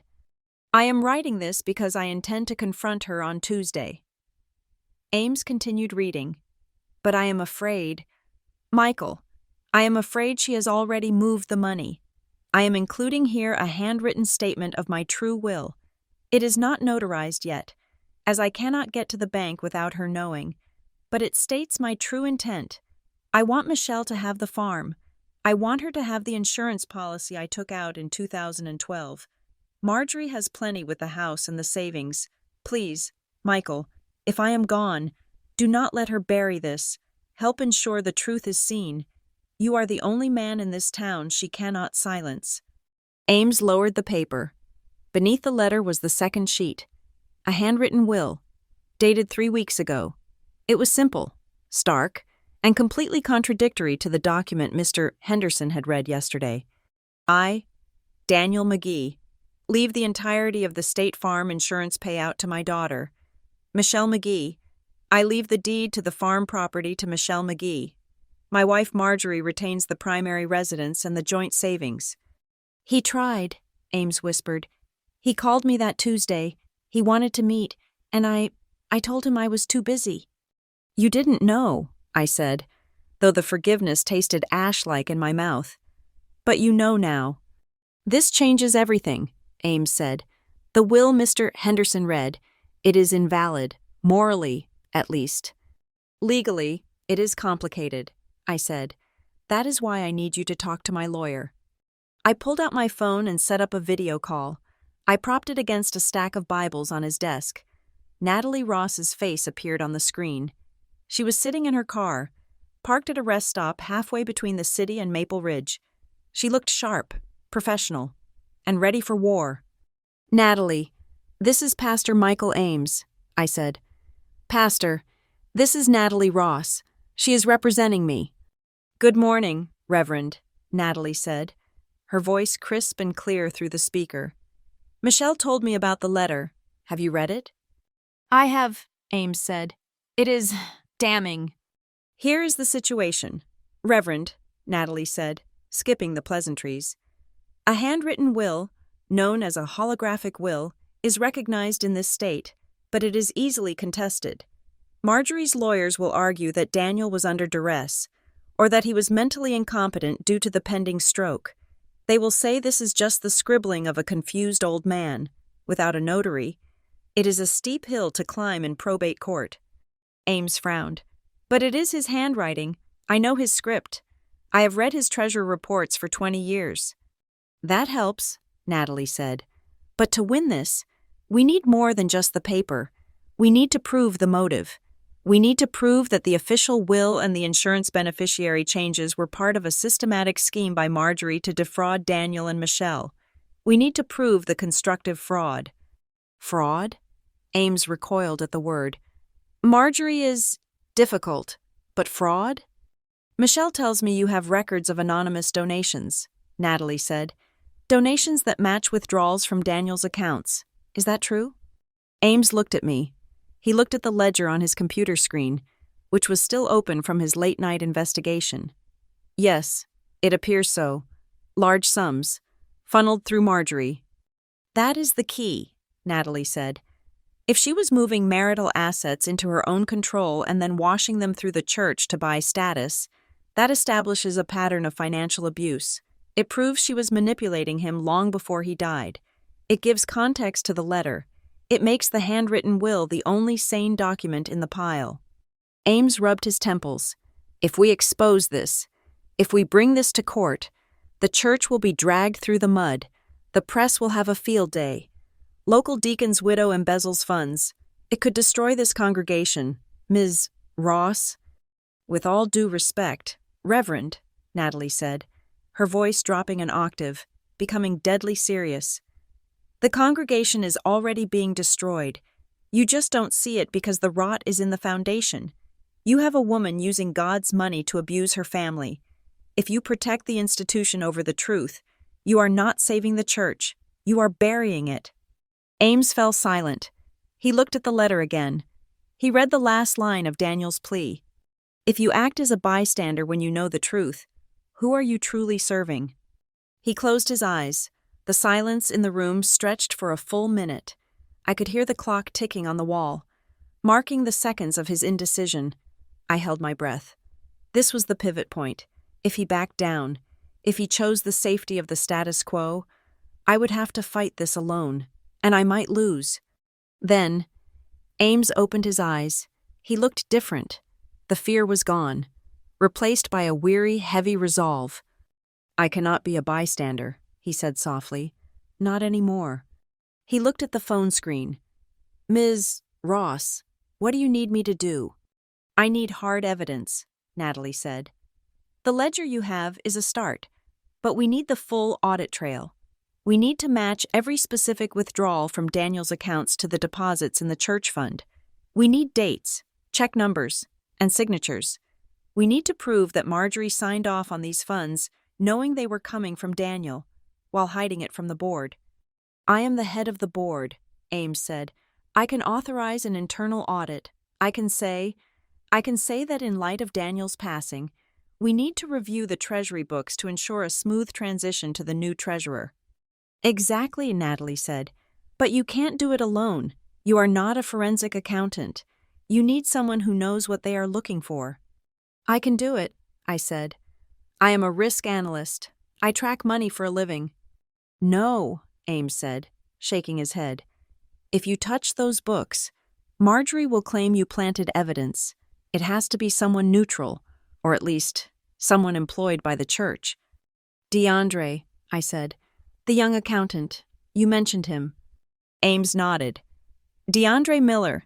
He is the assistant treasurer.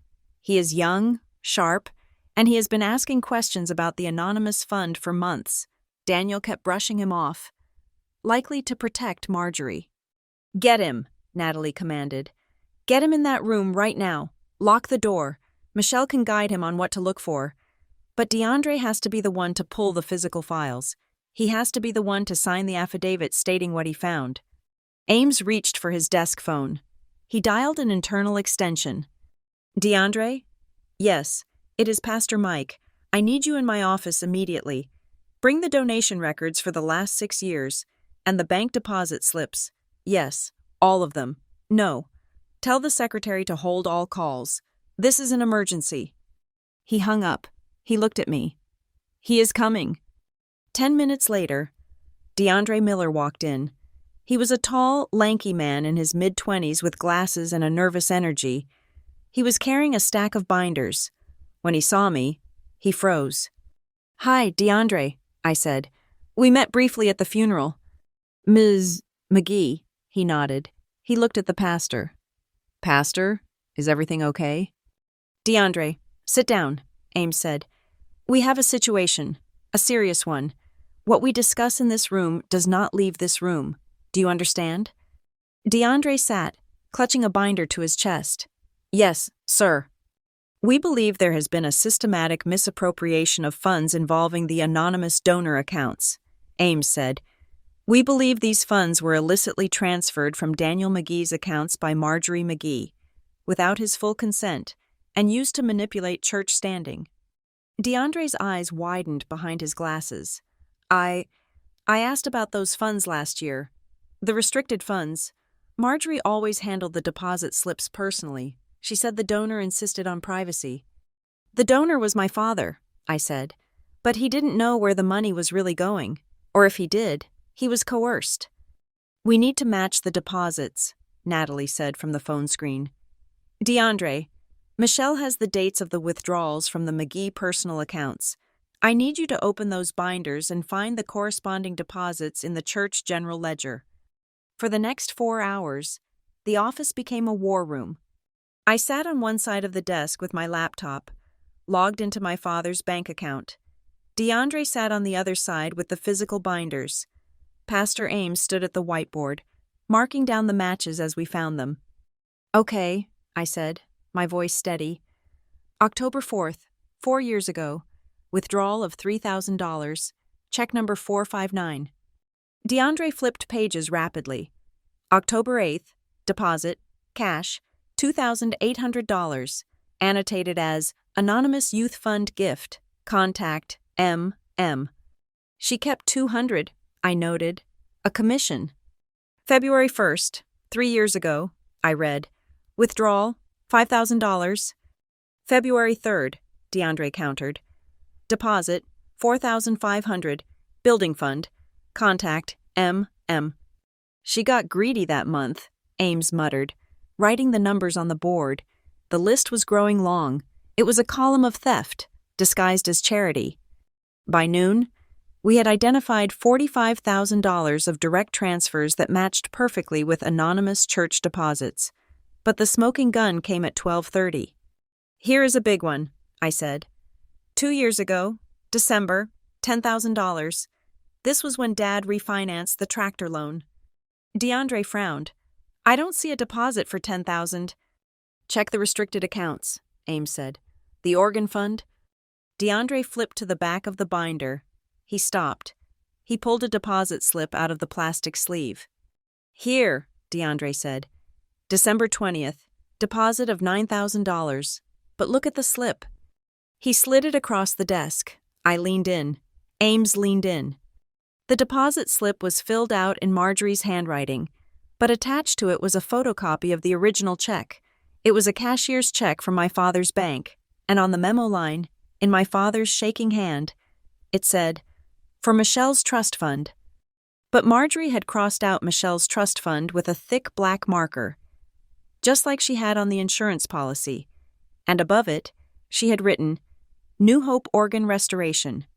She diverted it, I said, the anger burning cold in my chest. He tried to set up a trust for me. She took the check, intercepted it, and deposited it into the church organ fund to buy herself a plaque. Ames stared at the slip. He looked sick. I dedicated that organ, he whispered. I stood in the pulpit and thanked the generous anonymous angel who made it possible. Marjorie stood right there in the front row and wiped a tear from her eye. "She stole my inheritance," I said, "and she used you to bless the theft." "That is it," Natalie said from the phone. "That is the evidence of intent. She altered a financial instrument. That is bank fraud. That is theft by deception. And because she used the church account, the church is technically a party to the investigation unless you get ahead of it." Ames straightened up. He looked at the whiteboard, covered in the red ink of his own failure. Then he looked at me.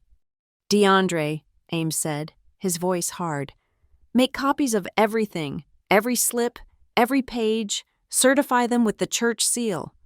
"Yes, Pastor," DeAndre said, his face grim. "Ms. Ross," Ames said to the screen, "you have your evidence. What is the next step?" "The next step," Natalie said, "is to bait the trap. We have the paper, but we need the confession. We need her to admit that she controls the money. We need her to say it out loud, on record, before she knows we have the files. If we confront her now, she will lawyer up and claim it was all a misunderstanding. She will say Daniel changed his mind." "She wants a family meeting," I said, remembering her threat in the church preparation room. "She wants me to sign papers giving up any claim." "Give it to her," Natalie said. "Set the meeting. Tell her you are ready to surrender. Tell her you just want to see the house one last time and sign whatever she wants. Make her feel safe. Make her feel like she has won." "I will host it," I said. "At the house, tomorrow morning, before church." "I will be there," Ames said. "She trusts me. She thinks I am on her side. She thinks I believe the story about the violent, unstable stepdaughter." "Perfect," Natalie said. "Let her play to her audience. Let her brag. And when she feels safe enough to twist the knife, that is when we turn on the lights." I looked at Ames. "Can you do it, Michael? Can you sit there and let her lie to you, knowing what you know?" Ames picked up the letter opener again, turning the cross over in his hands. "Michelle," he said, "for 20 years, I let her tell the story. I let her write the script of this family. Tomorrow, we take the pen back." He looked at DeAndre. "Pack it up. We are done here. And DeAndre, pray for us, because tomorrow, we are going to bring down the pillar of the church." I stood up, gathering my papers. My hands were steady. The fear was gone. The hesitation was gone. I looked at the whiteboard one last time, the mathematical proof of my stepmother's sins. The alliance was formed, the lawyer, the accountant, the pastor, and the risk analyst. We were an unlikely team, but we had the one thing Marjorie McGee didn't have. We had the receipts. The plan was set in motion with a phone call that I had rehearsed in front of my hotel room mirror for an hour. I needed to hit the perfect pitch of exhaustion and defeat. I needed to sound like a woman who had crunched the numbers, realized the odds were insurmountable, and decided to cut her losses. Marjorie did not respect fighters. She crushed them, but she loved victims. Victims made her feel powerful. Victims made her feel benevolent. I dialed the landline at the house. It rang 4 times before she picked up. "Hello?" Her voice was wary. "Marjorie," I said, letting a heavy sigh escape into the receiver. "It is me." "Michelle," she said, the wariness sharpened into a blade. "I assume you are calling to apologize for that display in the office yesterday morning, barging in like that, taking things." "I am calling to say, I am tired," I said, dropping my voice to a whisper. "I talked to my lawyer.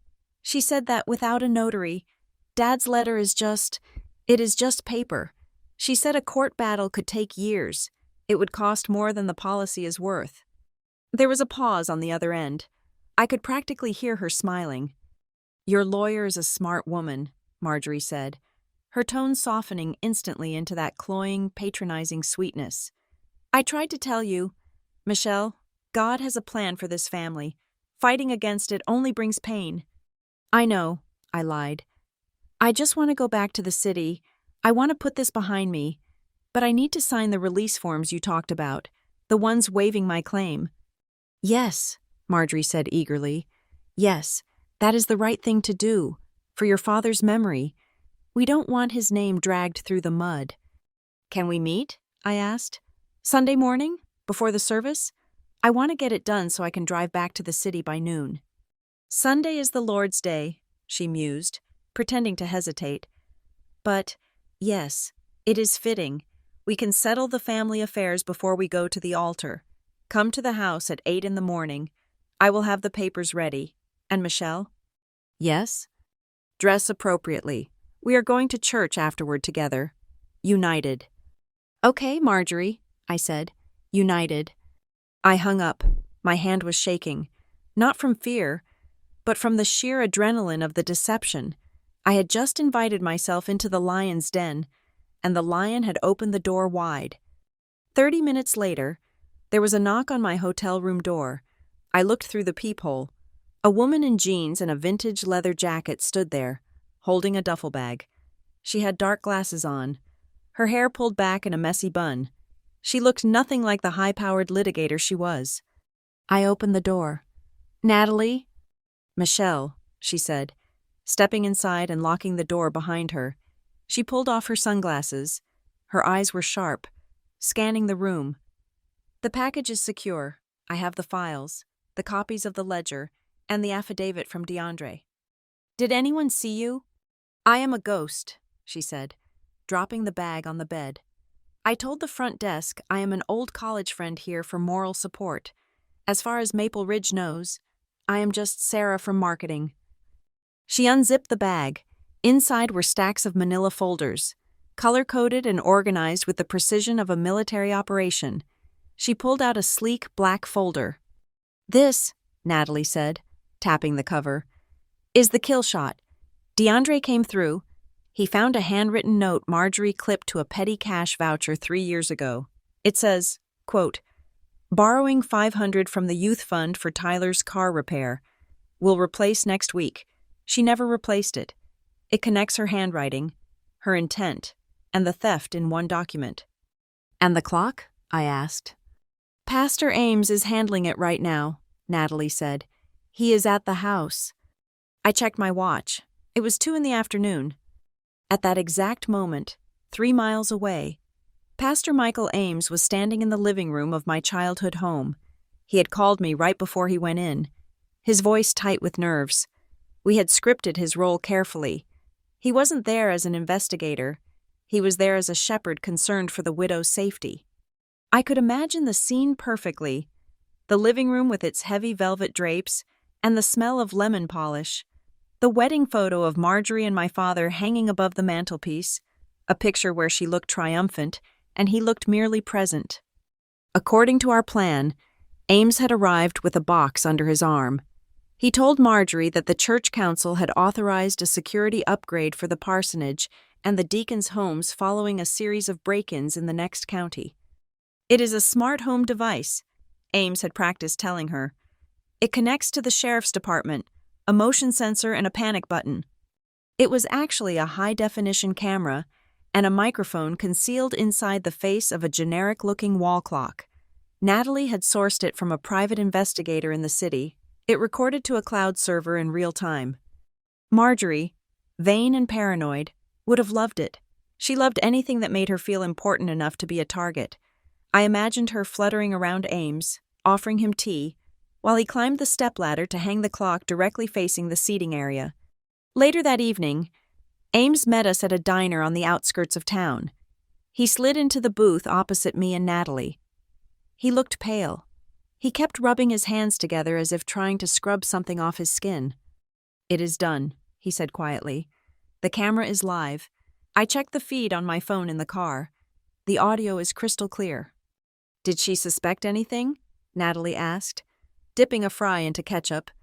"No," Ames said. She thanked me. She said I was a good man. She said Daniel would be relieved to know I was watching over her." He looked down at the table. "I feel like Judas. Michelle. I sat in her house, ate her pound cake, and planted a bug on her wall." "You are not Judas. Pastor," I said, reaching across the table to touch his arm. "Judas sold out the innocent for silver. You are exposing the guilty for justice. There is a difference." Is there? Ames asked, his eyes tormented. The Bible says we should not bear false witness. I stood there and lied to her face about the sheriff's department. The Bible also says to defend the oppressed, Natalie cut in, her voice firm. Proverbs 31, verse 9. Open your mouth, judge righteously, defend the rights of the poor and needy. Marjorie has stripped Michelle of her inheritance, stolen from your church, and abused a child under her care. You are opening your mouth. Reverend, you are just using technology to amplify the volume. Ames took a deep breath. He nodded slowly. You are right. I know you are right. But tomorrow, when she realizes, it will break her, and it will break the church's image of her. The image is false, I said. Breaking an idol isn't a sin. Michael, it is a duty. We spent the next hour going over the script for the meeting. Natalie coached me on body language. You need to be smaller, she said. When you walk in, hunch your shoulders, keep your eyes down, don't sit all the way back in the chair, perch on the edge, like you are ready to bolt. It triggers a predator's instinct to attack. If you look confident, she will be guarded. If you look weak, she will get careless. She will want to twist the knife, and when she twists the knife, she will talk. I can do weak, I said. I did it for 19 years. But you have to hold it, Natalie warned. She is going to say things that will make you want to scream. She is going to insult your father. She is going to gaslight you about the abuse. You cannot react. You have to let her spill everything. You have to get her to verbally confirm that the assets are hers and that she made the transfers. Ask dumb questions. Ask, but how did you move the money without Dad knowing? Make her brag about her cleverness. And the signal? I asked. When you have enough, Natalie said. When she has admitted to the fraud and the coercion, you say the phrase, so there is nothing left for me? That is our cue. Ames and I will be in the car down the street, listening to the live stream. When you say that phrase, we come in. With the police? Ames asked. With the truth, Natalie said. The police come later. Once we have the confession on tape, tomorrow is about the confrontation. I went back to the hotel room, but I didn't sleep. I lay in bed, staring at the ceiling, playing the chess moves in my head. Pawn to king 4. Knight takes bishop. Marjorie was the queen, moving freely across the board, thinking she controlled every square. She didn't know the board was rigged. Sunday morning arrived with a gray, steel-colored sky. I woke up at 6. I took a shower, letting the hot water burn my skin, trying to wash away the woman I had become in the city, the confident executive, the risk analyst. I needed to find the girl I used to be. I stood in front of the bathroom mirror. I was 32 years old. My eyes were clear, sharp, intelligent, but as I stared at my reflection, I let my facial muscles slacken. I let my posture slump.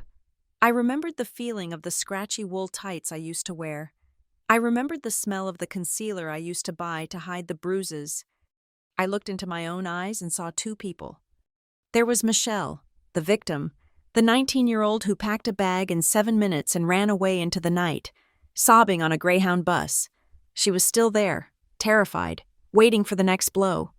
And there was Michelle, the analyst, the 32-year-old who had orchestrated a multi-pronged sting operation involving forensic accounting and surveillance tech. She was cold. She was calculating. She was dangerous. You are going to walk in there, I whispered to the mirror. And you are going to let her hurt you one last time. You are going to take the hit, because this time you are not taking it for nothing. You are taking it for evidence.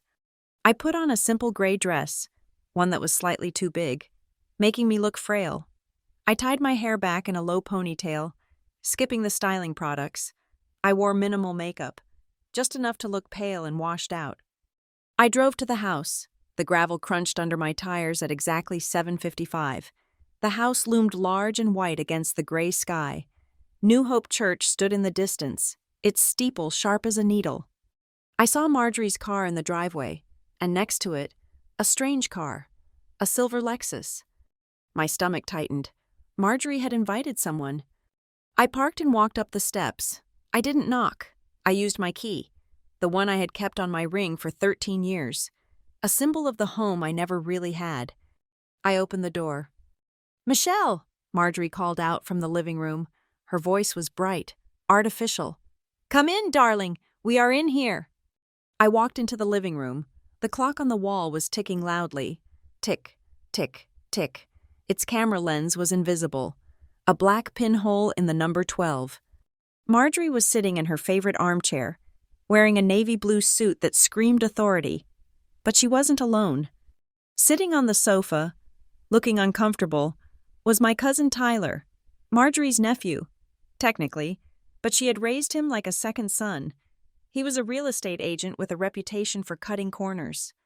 "I asked Tyler to join us," Marjorie said, smiling. "As a witness, since we are signing legal documents, I thought it best to have a neutral party. Plus, Tyler has been helping me with the estate management." "Neutral," I repeated, my voice trembling just enough. "Okay, hi, Tyler." "Hey, Shelley," Tyler mumbled, not meeting my eyes. "Sit down," Marjorie commanded, pointing to the small, stiff-backed chair opposite her. It was the chair I used to sit in when I was being disciplined. It was lower than hers, forcing me to look up. I sat. I perched on the edge of the seat, hunching my shoulders, clutching my purse in my lap. I looked at the floor. "I have the papers here," Marjorie said, picking up a stack of documents from the coffee table. "It is a standard waiver. You agree that your father's will is valid. You agree that the insurance payout belongs to me. And you agree to cease any further harassment regarding the church funds." "Harassment?" I whispered. "I just wanted to know." "It is harassment. Michelle," Marjorie cut in, her voice sharp. "Questioning the integrity of the Lord's house? Investigating your own father's generosity? It is sick, but I'm willing to forgive it, if you sign." She uncapped a heavy, expensive fountain pen and held it out to me. I looked at the pen. I looked at the clock. I knew Natalie and Ames were listening. "Before I sign," I said, keeping my eyes wide and fearful, "can I just ask one thing, for my own peace of mind?" "Make it quick," Marjorie said, glancing at her watch. "We have to be in the pew by 8:45. "The insurance money," I said. "Dad told me. He told me he wanted me to have something. He said he bought a policy for me. Did he lie to me?" Marjorie laughed. It was a cruel, dry sound. She leaned forward, her eyes gleaming with malice. "Oh, honey," she said, "Daniel didn't lie. He was just weak. He wanted to give it to you. He really did. He filled out the forms and everything." "Then what happened?" I asked, letting a tear slip down my cheek. "Why isn't my name on it?" Marjorie smiled, a look of pure, unfiltered triumph. She forgot Tyler was there. She forgot caution. She only saw the beaten dog in front of her, and she wanted to kick it. "Because I fixed it," she said. "I found the paperwork in his desk. He was going to mail it that afternoon. Can you imagine? Giving $200,000 to a girl who turned her back on God? I couldn't let him make that mistake. So I sat him down, right here in this room, and I explained the reality of the situation." "You explained it?" I prompted. "I told him that if he sent that paper," Marjorie said, her voice dropping to a hiss, "I would leave him. I would tell the church about his lapses in judgment. I would tell them he raised a harlot. He cried. Michelle, he sat right where you are sitting and he cried.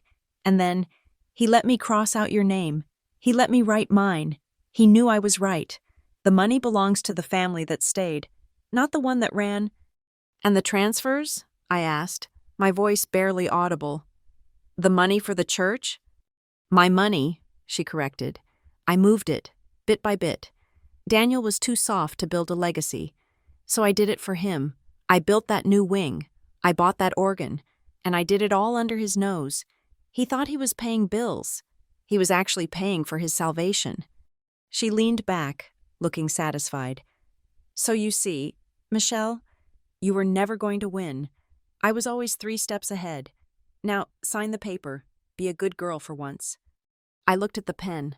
I looked at Tyler, who was staring at his aunt with open-mouthed horror. He hadn't known the extent of it. I took a deep breath. I sat up straight. I rolled my shoulders back. The hunch disappeared. The fear vanished from my eyes, replaced by the cold, hard calculation of the risk analyst. I looked directly into the number 12 on the clock face. "So there is nothing left for me?" I said, my voice clear and strong. Marjorie frowned, sensing the shift in my tone. "What?" "That was the phrase. Marjorie," I said, standing up. "That was the signal." "Signal?" She looked confused. "Signal for who?" "Outside. Tires screeched on the asphalt. Car doors slammed." "For the truth," I said. The front door opened. Marjorie stood up, dropping the pen. "Who is that? I locked the door." "I have a key," I said calmly. Pastor Ames walked into the living room, followed by Natalie Ross. Ames was holding his phone, which was playing the live stream audio of Marjorie's voice saying, "I fixed it. I couldn't let him make that mistake." Marjorie's face went from confusion to shock, and then to a terrifying, pale realization. She looked at the clock. She looked at me. "You," she whispered, "you ungrateful little—" "I am not ungrateful," I said, smoothing my dress. "I am actually very thankful. You just confessed to coercion, fraud, and embezzlement, and you did it on the cloud." The trap had snapped shut, and for the first time in my life, I wasn't the one caught in it. The air in the living room was stagnant, preserving the silence like a museum exhibit. It was 8:15 in the morning.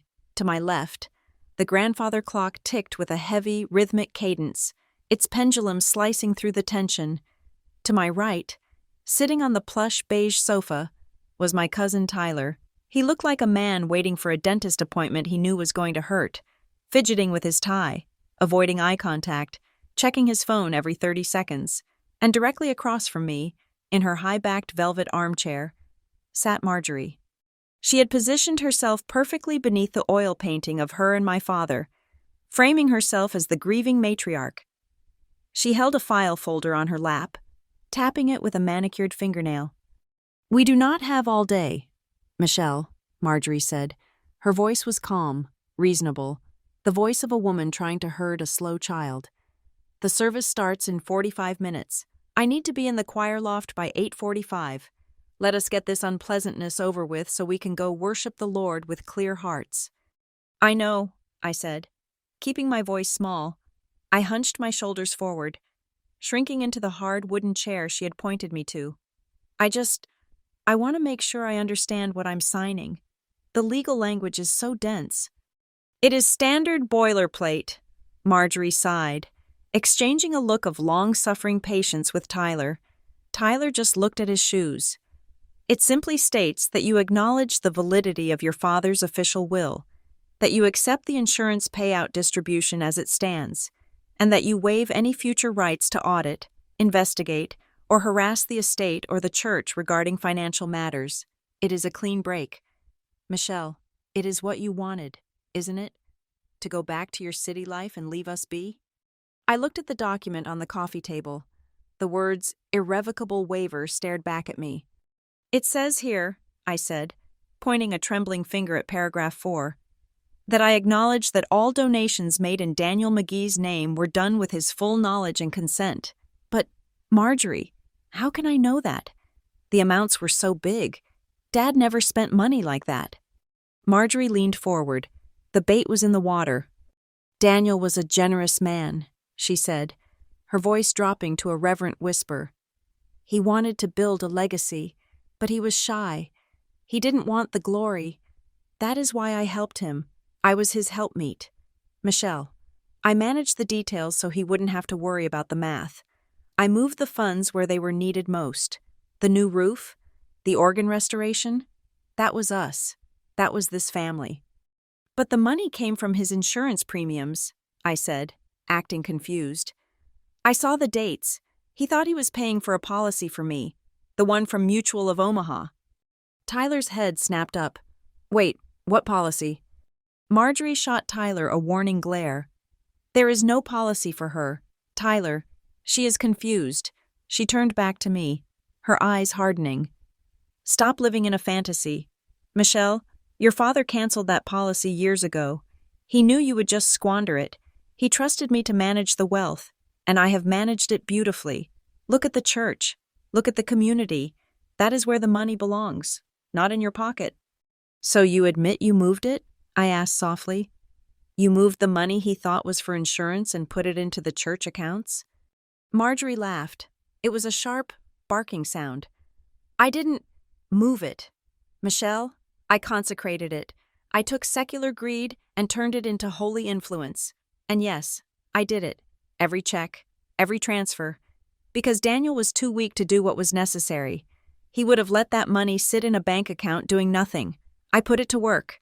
I made the McGee name the most respected name in this county. You should be thanking me. Thank you, I whispered. But what about the letter? The one he wrote to Pastor Ames?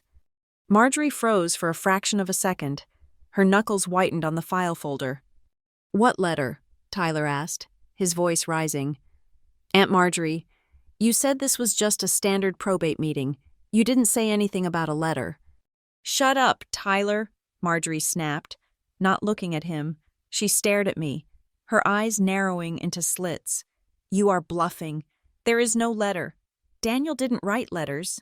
He barely wrote grocery lists. I found it in the hidden compartment. I lied. Well, half lied. He wrote it before he died. He told Pastor Ames that he was afraid of you. He said you forced him to change the beneficiary. He said he wanted to fix it. Marjorie stood up. She tossed the file onto the table. The mask of the grieving widow slipped, revealing the jagged edges of the tyrant beneath. You think a scrap of paper matters? She hissed, stepping closer to me. You think a judge is going to care what a confused, dying man scribbled in secret? Daniel belonged to me, Michelle, his house, his money, his legacy. It is all mine. I earned it. I put up with his weakness for 30 years.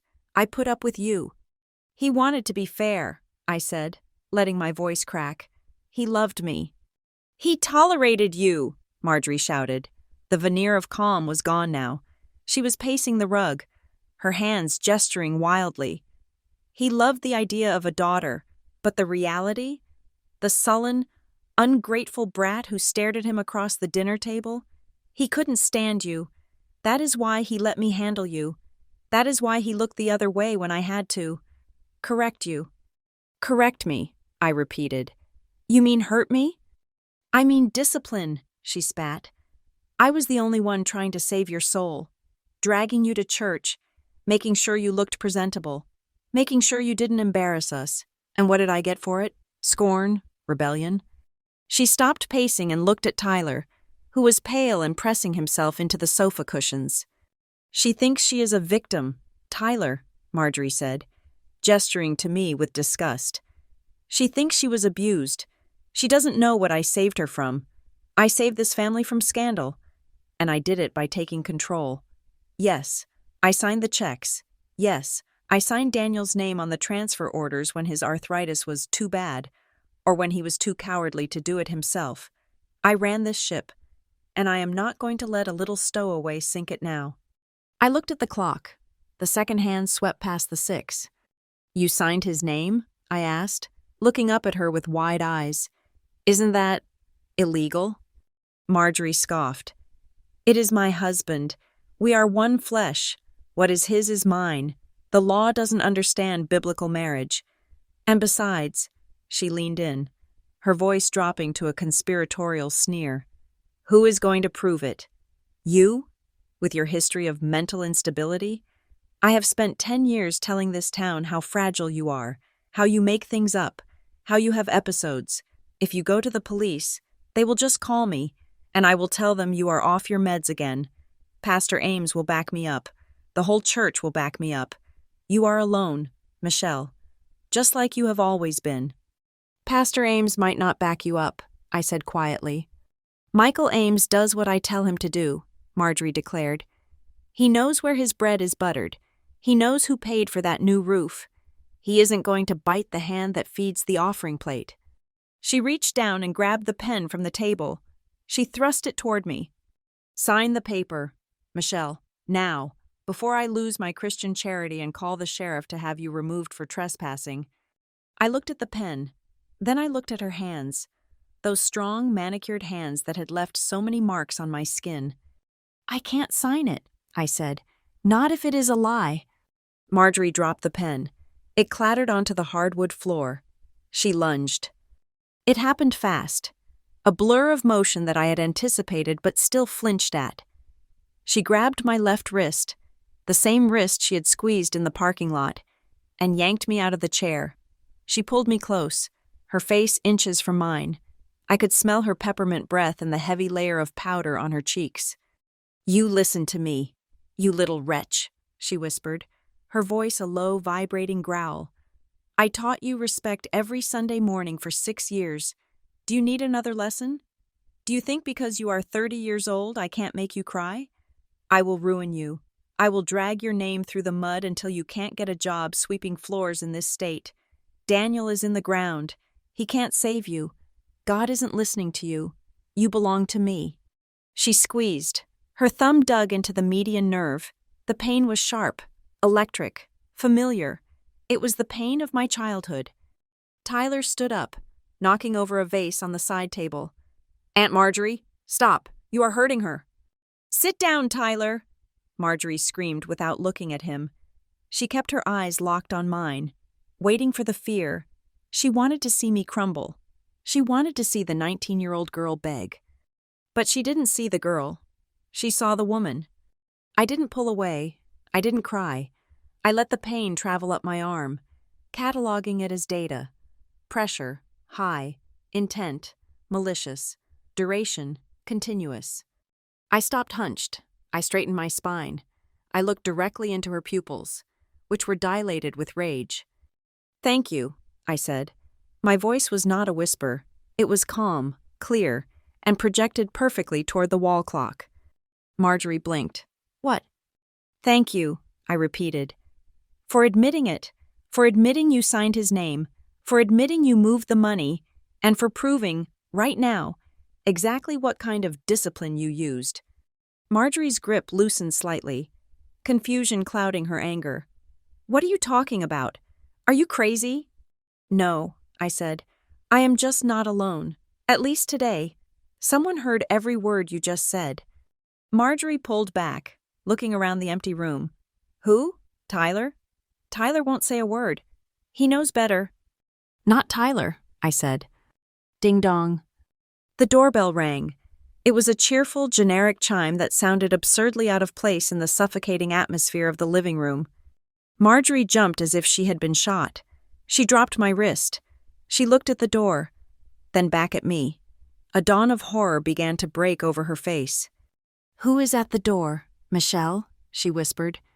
I smoothed my sleeve over the red marks on my wrist. "The witnesses." The front door opened. I hadn't locked it. Marjorie spun around. Pastor Michael Ames walked in first. He looked pale, grim, like an executioner who hated his job but had to do it. Beside him was Natalie Ross, holding a tablet computer. And behind them, looking terrified but determined, was DeAndre Miller, clutching a stack of binders. Through the open door, beyond the porch, the flashing blue lights of a county sheriff's cruiser reflected silently against the gray morning mist. "Marjorie," Pastor Ames said. His voice was thick with emotion, but it didn't waver. "We need to talk." Marjorie stumbled back, her hand finding the back of her armchair for support. She looked from Ames to me, and then her eyes darted to the wall clock. She saw the tiny red light blinking behind the number 12. "Michael?" she choked out. What are you doing with her? She is lying. Whatever she told you, she is lying." "She didn't tell us anything." "Marjorie," Natalie said, stepping forward. She tapped the screen of her tablet.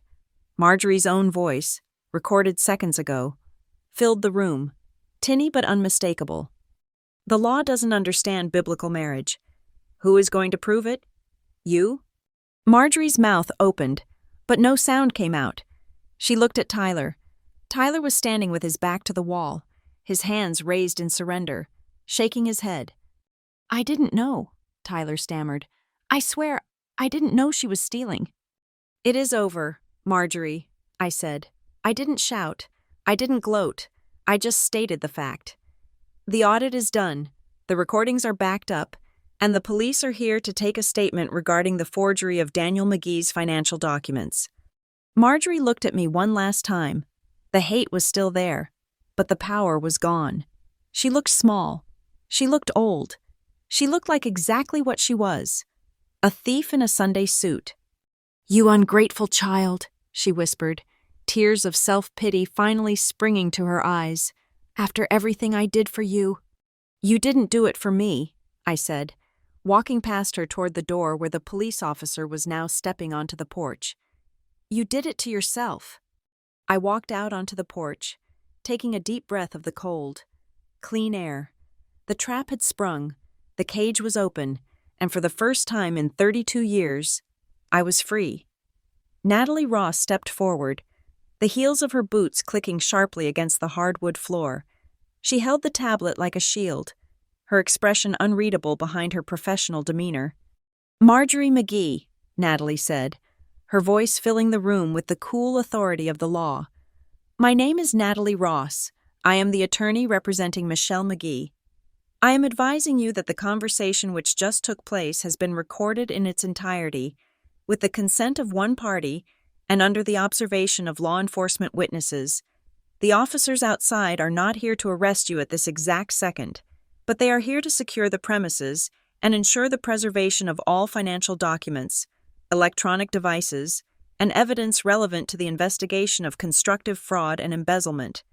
Marjorie looked at Natalie, then at the police officer standing in the doorway, and finally, her desperate gaze landed on Pastor Michael Ames. She let out a sob, a ragged, theatrical sound that had worked on him for 20 years. She stumbled toward him, reaching out with trembling hands. "Michael," she wept, her face crumbling into a mask of terrified innocence. "Please, you cannot let them do this. You know me. You know my heart. I am just a poor widow who is grieving her husband. I am distraught. I don't know what I am saying half the time. You have to tell them. Michael, tell them I am just a confused old woman. Tell them Michelle is manipulating everything." It was the performance of a lifetime. In any other circumstance, it might have worked. But Michael Ames did not move. He did not reach out to comfort her. He stood like a statue, his face gray and drawn, holding his phone where the audio recording had just ended. "No, Marjorie," Ames said. His voice was quiet, but it carried the weight of a gavel striking wood. "I cannot tell them that, because today, for the first time, I have heard both stories. I have seen the ledger, and I have read Daniel's letter." The mention of the letter sucked the air out of the room. Marjorie recoiled, as if he had slapped her. You read it?" she whispered. "I did," Ames said, looking at her with eyes that held no pity, only a deep, profound sadness. "He wrote it to me. Marjorie, he trusted me to protect his daughter, and I am finally doing my job." The police officer stepped fully into the room. "Mrs. McGee, we are going to need you to stay here while we collect the recording device and the documents. Mr. Miller has provided us with copies of the church financial records. We are opening an official investigation into the misappropriation of funds." Marjorie sank back into her armchair, looking small and defeated. Tyler, my cousin, was sitting on the sofa with his head in his hands, muttering about how he had just signed a witness statement for a fraud. "We cannot do this here," Ames said, looking out the window where a few neighbors were starting to gather, drawn by the police lights. "The service starts in 30 minutes. The congregation is arriving. If we do this in the living room, it will be a circus." "Then we move it," Natalie said, "to the church boardroom. Get the board of deacons together. We settle the immediate administrative actions there, away from the cameras, and then let the police do their work." "Agreed," Ames said. "Marjorie, you will come with us. Michelle, you too." The walk to the car was a blur. Marjorie walked between the officer and Ames, her head high, trying to maintain a shred of dignity, but her hands were shaking violently. I walked behind them with Natalie. I felt lightheaded, as if gravity had suddenly lessened its hold on me. We drove the short distance to the church. The parking lot was filling up. People waved at the pastor's car, smiling, unaware that the vehicle contained the wreckage of their community's hierarchy. We slipped in through the side door and went straight to the boardroom, a windowless chamber with a long oak table where the decisions of New Hope Community Church had been made for decades. Ames summoned the 5 head deacons. They arrived looking confused, holding their coffee cups, still in their Sunday best.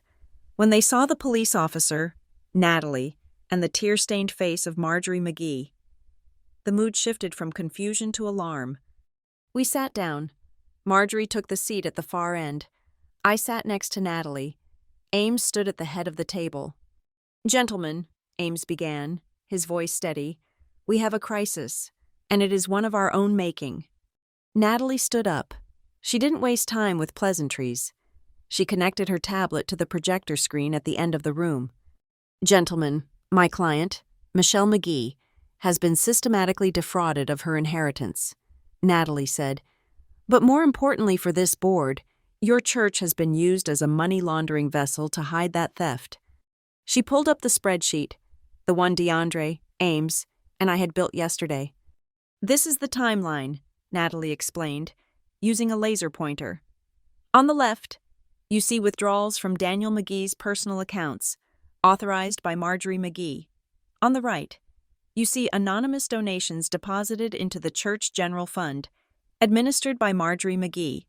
The dates match within 48 hours. The amounts match within 5%. Marjorie McGee was taking money that Daniel intended for insurance premiums and savings, and funneling it into this church to buy influence and accolades." The deacons murmured. One of them, Mr. Henderson, not the lawyer, but a retired banker, put on his glasses and leaned in. That is over $60,000 in 5 years?" "Correct," Natalie said. "And here is the copy of the check for the organ fund. You can see where Michelle's trust was crossed out and organ fund was written in. That is a direct alteration of a financial instrument. That is a felony." The room went silent. All eyes turned to Marjorie. She was staring at the table, her jaw set in a rigid line. "She is lying," Marjorie said, her voice low and venomous. "She is a risk analyst. She knows how to manipulate numbers. She cooked this up because she is angry that her father didn't leave her a dime." "Is she lying about this?" Ames asked. He pulled the cream-colored envelope from his jacket pocket. He took out the letter. "This is from Daniel," Ames announced to the room. "He wrote it before he died. He hid it because he was terrified of his wife."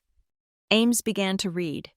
His voice filled the small room, bringing my father back to life for one final testimony. "I have failed my daughter. I have allowed Marjorie to rule this house with a rod of iron. She has isolated me. Please, Michael, if I am gone, do not let her bury this. Help ensure the truth is seen." When Ames finished, there was not a dry eye among the deacons. They had known Daniel. They had respected him. Hearing his voice, filled with such fear and regret, broke through their denial. "He wanted to fix it," Ames said, laying the letter on the table. "He included a handwritten will giving Michelle the farm and the insurance policy. He never got the chance to notarize it because he died 3 days later." Marjorie stood up, slamming her hands on the table. "This is ridiculous. You are going to take the word of a dead man who was losing his mind?" Daniel was confused. "And her?" She pointed a shaking finger at me. "She is the abuser. She tormented us for years. She is violent. She is unstable. She probably forged that letter herself." "Marjorie, stop," Ames said. "I will not stop," Marjorie screamed. "I am the victim here. I raised that ungrateful girl. I protected her. And this is how she repays me? With lies about abuse? I never touched her. I never laid a hand on her. Ask anyone. I am a saint in this church." I stood up slowly. I didn't scream. I didn't shout. I simply walked to the end of the table, near where the projector screen was glowing. "You say you never touched me?" I asked quietly. "Never," Marjorie shouted. "You are a liar."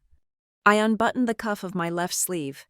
I rolled the gray fabric up to my elbow. The bruises from 20 minutes ago were already blooming, angry, red, and purple marks in the unmistakable shape of fingers. A thumbprint dug deep into the soft underside of my wrist. 4 finger marks wrapped around the top. It was a brand of possession, a brand of violence. "This happened this morning," I said, holding my arm out for the deacons to see. "In the living room, when I refused to sign her waiver." Marjorie gasped. I was just trying to get your attention. You were being hysterical." "And this," Ames said, his voice hard as stone, "happened last Sunday." He clicked a button on the remote. The projector screen flickered. The security footage from the parking lot appeared. The room watched in silence as the grainy black and white video played. They saw Marjorie McGee, the pillar of the church, lunge at her stepdaughter. They saw her grab my wrist. They saw her shake me. They saw the snarl on her face. And then, they saw the terrifying, instant transformation into the smiling saint as the other women approached. It was undeniable. It was proof of the mask. "Mr. Henderson took off his glasses. He looked at Marjorie with a mixture of horror and betrayal. "Marjorie, how could you?" Marjorie looked around the room. She saw the faces of the men she had charmed, manipulated, and controlled for decades, and she saw that the spell was broken.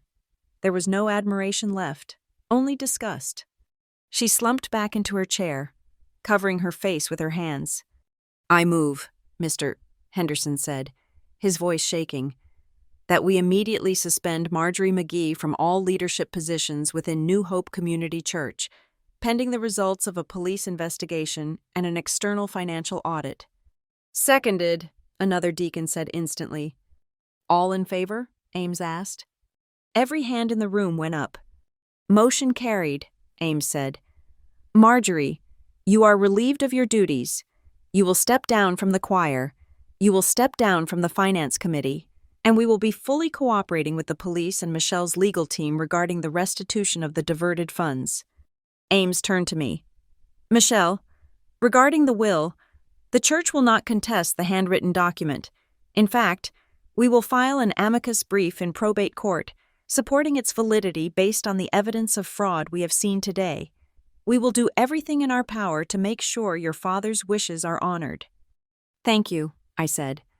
Ames looked at me, waiting for me to say more, waiting for me to demand her expulsion, or to scream at her, or to burn the building down with my words. But I didn't want to burn it down. "I don't want to destroy this church," I said, looking at the deacons, and finally at Marjorie, who was weeping silently into her hands. "I just want you to stop using it as a hiding place. If this is a house of God, it should be a place where the truth is told, not where secrets are buried under checkbooks." I looked at the cross on the wall. "Stop believing in the masks. Start looking at the fruit, because the fruit of this family was rotten, and you all ate it for 20 years because it was wrapped in a nice napkin." I turned to Natalie. "I am done. Let's go." We walked out of the boardroom. We walked past the sanctuary where the choir was beginning to sing the opening hymn. I heard the music, but for the first time, it didn't make my stomach churn. It was just music. It had no power over me anymore. The following Sunday, the sky was a brilliant, piercing blue. The snow had melted, leaving the ground wet and dark. I stood on the bottom step of the church entrance. I was wearing my own clothes, a tailored coat, sharp boots, my hair down. I wasn't hiding behind a gray dress anymore. The service was about to start. I could hear the organ my father had unknowingly paid for, humming from inside. The doors opened, and Pastor Ames stepped out. He looked tired, but he looked lighter, as if a heavy weight had been taken off his shoulders. He saw me standing there. He walked down the steps. He didn't offer a platitude. He just stood with me for a moment in the cold air. "Marjorie is in a facility," he said quietly. "Her lawyer pleaded diminished capacity due to grief, but the fraud charges are sticking. She won't be controlling anyone's money ever again." "Good," I said. "And the farm?" he asked. "Natalie says the probate judge is accepting the handwritten will. The video evidence of coercion was pretty convincing. I am selling the house, I said. But I am keeping the land. I might lease it out, or maybe I will just let it grow wild for a while. Ames nodded. He gestured toward the open doors of the church. The warmth from inside spilled out. Do you want to come in? He asked gently. You are welcome. Michelle, truly welcome, as yourself. I looked at the open doors.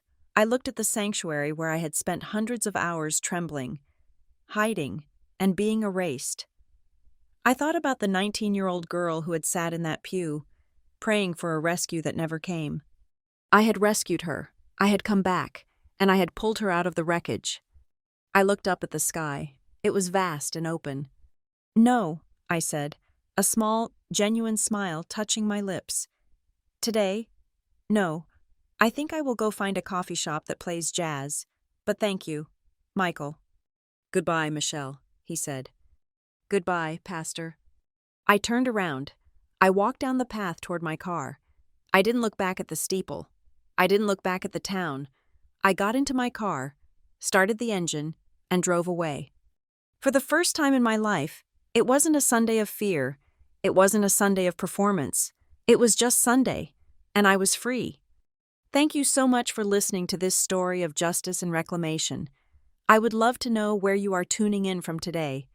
Are you listening on your commute, at home, or maybe taking a break at work?